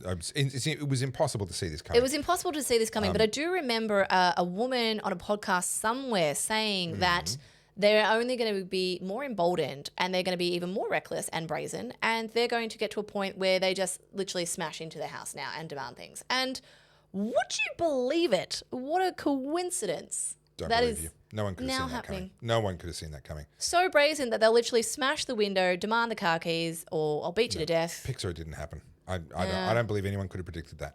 Wild. Yep. Now, also, can I also note, your feet aren't bouncing. The floor hasn't moved recently, so I'm just assuming you've peed your pants at this point. I'm pretty close to. I was trying not to think about it, but thank you. Yeah. Just bring that back front and center. 3 hours is a long time. It is a long time. And especially since we drink a litre of water. Oh, your feet are bouncing again. I can feel that now. I did want to touch on this very quickly, and we can end with this because I'm sure you're going to make a video on this. I can't wait till I start doing your how can you do things, because boy, I've got some content. Yep. Well, he's not wrong for the first time. He's actually right. Yeah. Is this a change of direction from Bill? I don't know. I'd have to dive into it and see. I mean, Bill Gates. So what we're looking at here is Bill Gates says climate change won't be the end of civilization. This is. I'll have to see how deep he goes. Let's be really clear about this. All of the predictions about the cost and the devastation of climate change, all of the trillions of dollars of cost, is only a reduction in growth. This is the thing. Trillions of dollars in cost over 100 years. Well, our economy is going to grow by quadrillions of dollars. Yeah. Right? And so trillions of dollars in cost, it just means that our growth, the rate at which we become wealthier, is a little bit slower. This is assuming that they're right about everything. Yeah. If the IPCC is right about absolutely everything, what will change is that the rate at which humans get wealthier will be slower than it would otherwise have been. That's our worst case scenario. But hang on, this is out of step with the climate change evangelist who said that, Greta famously said that we'd be underwater by now. So I have to wonder. So, Bill Gates is not a stupid guy. He likes his money, he likes his wealth, he likes his power. I have to wonder, in the absence of having read the article, so full disclosure, I don't know, but the first place I'd be looking is his relationship with Donald Trump and his business prospects in the US and his need to play nice with the current administration. Well, I think old mate Bill is, heavily into the medical industry now, but there was a comment here. Okay, so climate change will not lead to humanity's demise, says billionaire philanthropist Bill Gates, not founder of Microsoft. He's a philanthropist now. In a long memo in which he argued that tackling global disease and poverty will help prepare the world's poorest for the warming world. And basically, he's gone on to say that whilst there will be serious consequences to climate change, people will be able to live and thrive in most places on Earth for the foreseeable future. Yeah. That's completely out of step with what we have been told for the last 10 years. That is a big departure. That is a huge U-turn. Yeah. Which I find really interesting because you've got... So this is my rant. I don't know enough about Bill to talk about this, but... It is so cruel what we have done to Gen Z and to a degree Gen Alpha by filling their brains with this climate doomsday bullshit. 100%. These kids are anxious. They cannot function because they literally think the world is going to burn down in a couple of years. And that is solely at the hands of the education system and these politicians who have campaigned on climate change for like the last 15 years, 20 years. You know, I remember watching Al Gore's Inconvenient Truth and just being like, this is terrible. Right, that's right. You know? These people got rich and fat off being the high priests of a new religion. Yep. Of a new cult. And as happens with cults, when the cult collapses, the people at the top walk away. Well, I've been predicting the collapse of... I've been saying that the collapse of the climate change cult is 3 years away for the last 15 years. So I'm probably not the best person. Do you know what I think this is? This is not... It's got nothing to do with climate change itself. It's a byproduct of what's actually happening. I keep saying the word fatigue. That's the word of the moment. But people are now coming back to this sort of more individualistic, community-focused living as opposed to this more globalist way. Yeah. You know, That's the decentralization dynamic at work, yes. Like in the early days of the internet and social media, getting online and connecting with big people, that was like a huge opportunity that we'd never, ever had before. And now what you're realizing, there's a real coldness to it. Yeah. And this culturally has so much to do with cancel culture and being in echo chambers and being alienated eventually by your own crowd. Now, I've given so many examples on this podcast over the last month of people who have built a huge following by pushing progressive agendas and then have been eaten by their own audience. The revolution always eats. Correct. And so that's what's happening. People are going, you know, this whole online performative, saying all the right things, it's getting me nowhere because I did everything that you told me and they still came for me. Yeah. This is no fun. All it did was mean that I was the last one that they ate. Correct. And, you know, it's happening to so many of these people who were at the absolute forefront. You know, Oprah Winfrey is a good example too. Yeah. She could do no wrong. Now everyone listens to her and just goes, stuff this woman. So what you're seeing is, I think culturally, it's not necessarily that people are rejecting these causes specifically. Yeah. They're going, you know what, I'm becoming more insular. I'm looking around my own community, around my own local area. Shift my focus to what I can control. Because you have to, because humans aren't meant to take on this much information, particularly negative. We can't handle it. Yeah, the end of the world apocalyptic sort of narrative that's been shoved down our throats for a long time has been incredibly damaging. Konstantin Kisin at the launch of ARC talked about the damage that's done when young people don't believe they'll ever own a house. Yes. If they can't buy a house, they're going to delay starting relationships, delay have kids. They don't feel like they've got roots down. They don't feel a loyalty. They don't have a desire to build community. There's all these knock-on effects. The same is true if you think an apocalypse is coming. Yeah. Right. If you genuinely believed that the Earth is going to get destroyed in 2 days' time by an asteroid, people's behavior is going to change, right? Because they're not invested in the future anymore. Yeah. So if you take away that belief that the future can be better and you convince people that no matter what they do, the future is worse, it's doom and gloom, that changes people's behavior in ways that are really negative. Yeah. Thankfully, I think more people are waking up to that. And I'll have to send me that link. I'll have to dive down this rabbit hole and go and find where he said it and why and when and all that stuff. Not to continue the conversation because I know we're going to wrap up, but I think the biggest one is dating. This is such a massive cultural shift. And I know we've talked about it before, but seeing how many women are firstly finding out that not only are they not finding partners, but partners don't find them attractive because of their progressive leaning and their feminist issues. And those women, I mean, just to summarize our discussions, those women are now in their late 30s and 40s. And men in their 40s can go and date someone in their 20s. And they're being aged out and men are like, well, I don't want that. I don't want to date that. I'll go the other option. Yeah. And so men have options. And so do women, to be fair. But because they're refusing to bring anything to the table themselves or they don't want to like relax their standards or whatever. And I'm not saying that you have to date someone who's a piece of shit. Yeah. But, you know. But this is the effect of feminism. This is the sting in the tail at the end they of want the feminist movement. We've had this conversation before. They want, you know, the 6 figures, the 6 inches. Yeah. And 666. Yeah. And what they don't understand is that person is never going to want them because all the things that they've done to make themselves high value are actually competing with a man, not complementing him. They think that I make myself more attractive to a high-value man by achieving in the same areas where high-value men achieve. Well, guess what? If I've got the money and I've got the house and I've got the car and I've got the dick and I've got the height and I've got all those things already, I don't need you to bring money. Yeah. I don't need you to bring me a career and all your accolades and achievements. I actually need you to bring me softness. Yeah. I need you to bring me a home. Yeah. And the smell of cooked food when I walk in. Like that's what's missing in my life right now. Yeah. And so these high value men, these women are striving and striving and striving, Sex in the City style, and thinking that if I become more like them, then they will desire me, and the opposite is true. On the Sex in the City thing, I grew up loving that show. I've rewatched it so many times. I've never seen an episode, but I know it well because of you. No, I did. I watched it particularly as a teenager, and then I reckon the last time I would have watched it was maybe 10 years ago when I still had DVDs. But now because of social media, clips pop up, and it's become so apparent to me that Carrie, the main woman, is an insufferable bitch. Yeah. Like, she is intolerable. And I look at her in a totally different lens now. And she's destroyed her own life. Yeah. Like the character, that is. She's destroyed her own life. And like the way that she went through relationships, the way that she treated her friends and vice versa, like the whole thing was incredibly unhealthy. Yeah. And when you see it in different eyes, but back to the dating thing really quickly, I'm seeing so much of this, and I don't want to bore people with it because I know most people are a little bit older, but the young ones do not know how to date. Like, they only know Bumble and Tinder. Yeah. The idea of going up to someone and asking them out. Like, I'll give you an example. Someone was doing a really cute romantic gesture. I have to tell you the story quickly and then I'll finish. They were somewhere in Ibiza. Right. Ibiza.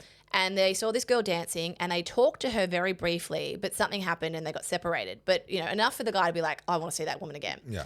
So he had like a clip of her, put it on social media and said, internet, do your thing. Find this girl. Sure. And I actually think that's a lovely thing. But people like, this is predatory. Like, the women were saying that. Yeah. Not all, but many. And that was the commentary. And I'm like, hang on a minute. There's a guy who like met you at reframe it into a Hollywood movie. Yeah. You're at a school dance. Yeah. There's a different school there. You bumped into a guy. You had a moment. And you cannot wait until you have that inter-school thing again where you get to see him again. Yeah. And you have to wait months for the next school dance. And then you get to see your... Have people forgotten what crushes are? Yeah. How weird. And like the women were just like, this is terrible, this is disgusting, this is predatory, this is men like wanting to kill women. And I'm like, it's a guy who had a crush and was like, guys, how do I find my crush? Yeah, help me out here. It was just the 2025 version. So I just thought that was... Yeah, I don't know. It's really sad. The double standards, we see it all the time. Obviously, when it comes to men doing things that women get away with all the time. Well, take old Captain Underpants. Women were making thirst traps about him. Yeah, exactly. And that's fine. Yeah. But if a man was to do that about a woman today... Right. It'd be disgusting. Yeah, all the rest of it. All right, we got to wrap up because my feet are going to start bouncing soon too. Okay. Well, you guys learned a lot today. Coffee. No, there it is. It keeps moving. There. That. It doesn't keep moving. You keep moving. Scan that thing. So next week we're rolling out the new membership options. Ooh. Yes. So guys, you can rest easy. Masters will be done by Monday next week. We're done. You don't have to hear about it again until I start my PhD. You will have a blissful month until you start working for me full time, and I will be absolutely cracking the whip, and you will once again have no spare time. Yeah. No, I already work. Enjoy that bliss. Full time for you. I'm already doing that. Guys, there are big things coming. The new website is coming shortly. And then Carly is coming on as a producer, so researching and helping to write stories and topics, thumbnails and titles and all that stuff. And also releasing new merch. The merch is exciting, actually. I did get an email just before. Okay. And that is the beginning of some really, really big things going forwards. Come 2026, I think there's going to be a lot of changes. The other day we booked our airfares to Japan. And long story, I promise, we're almost done. And we were looking at the price, and the price was $3,800 for the two. And we're like, okay. So we went to the checkout, and then all of a sudden it was $3,100 or something. Okay. I was like, what happened? We've just... They're going to drop us off in the middle of the ocean. Right. And anyway, so we booked, and we're sort of looking at each other going, no, we double-checked everything. Yeah. And then the kid you not, I had this like heart-stopping moment. I'm like, oh my God, I booked the wrong year. And I went, I've booked for 2026. And it took a minute, and G's like...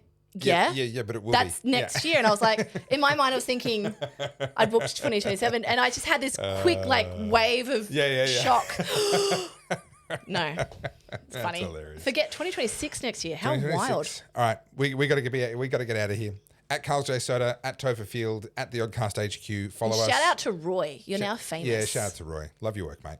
All right. Bye.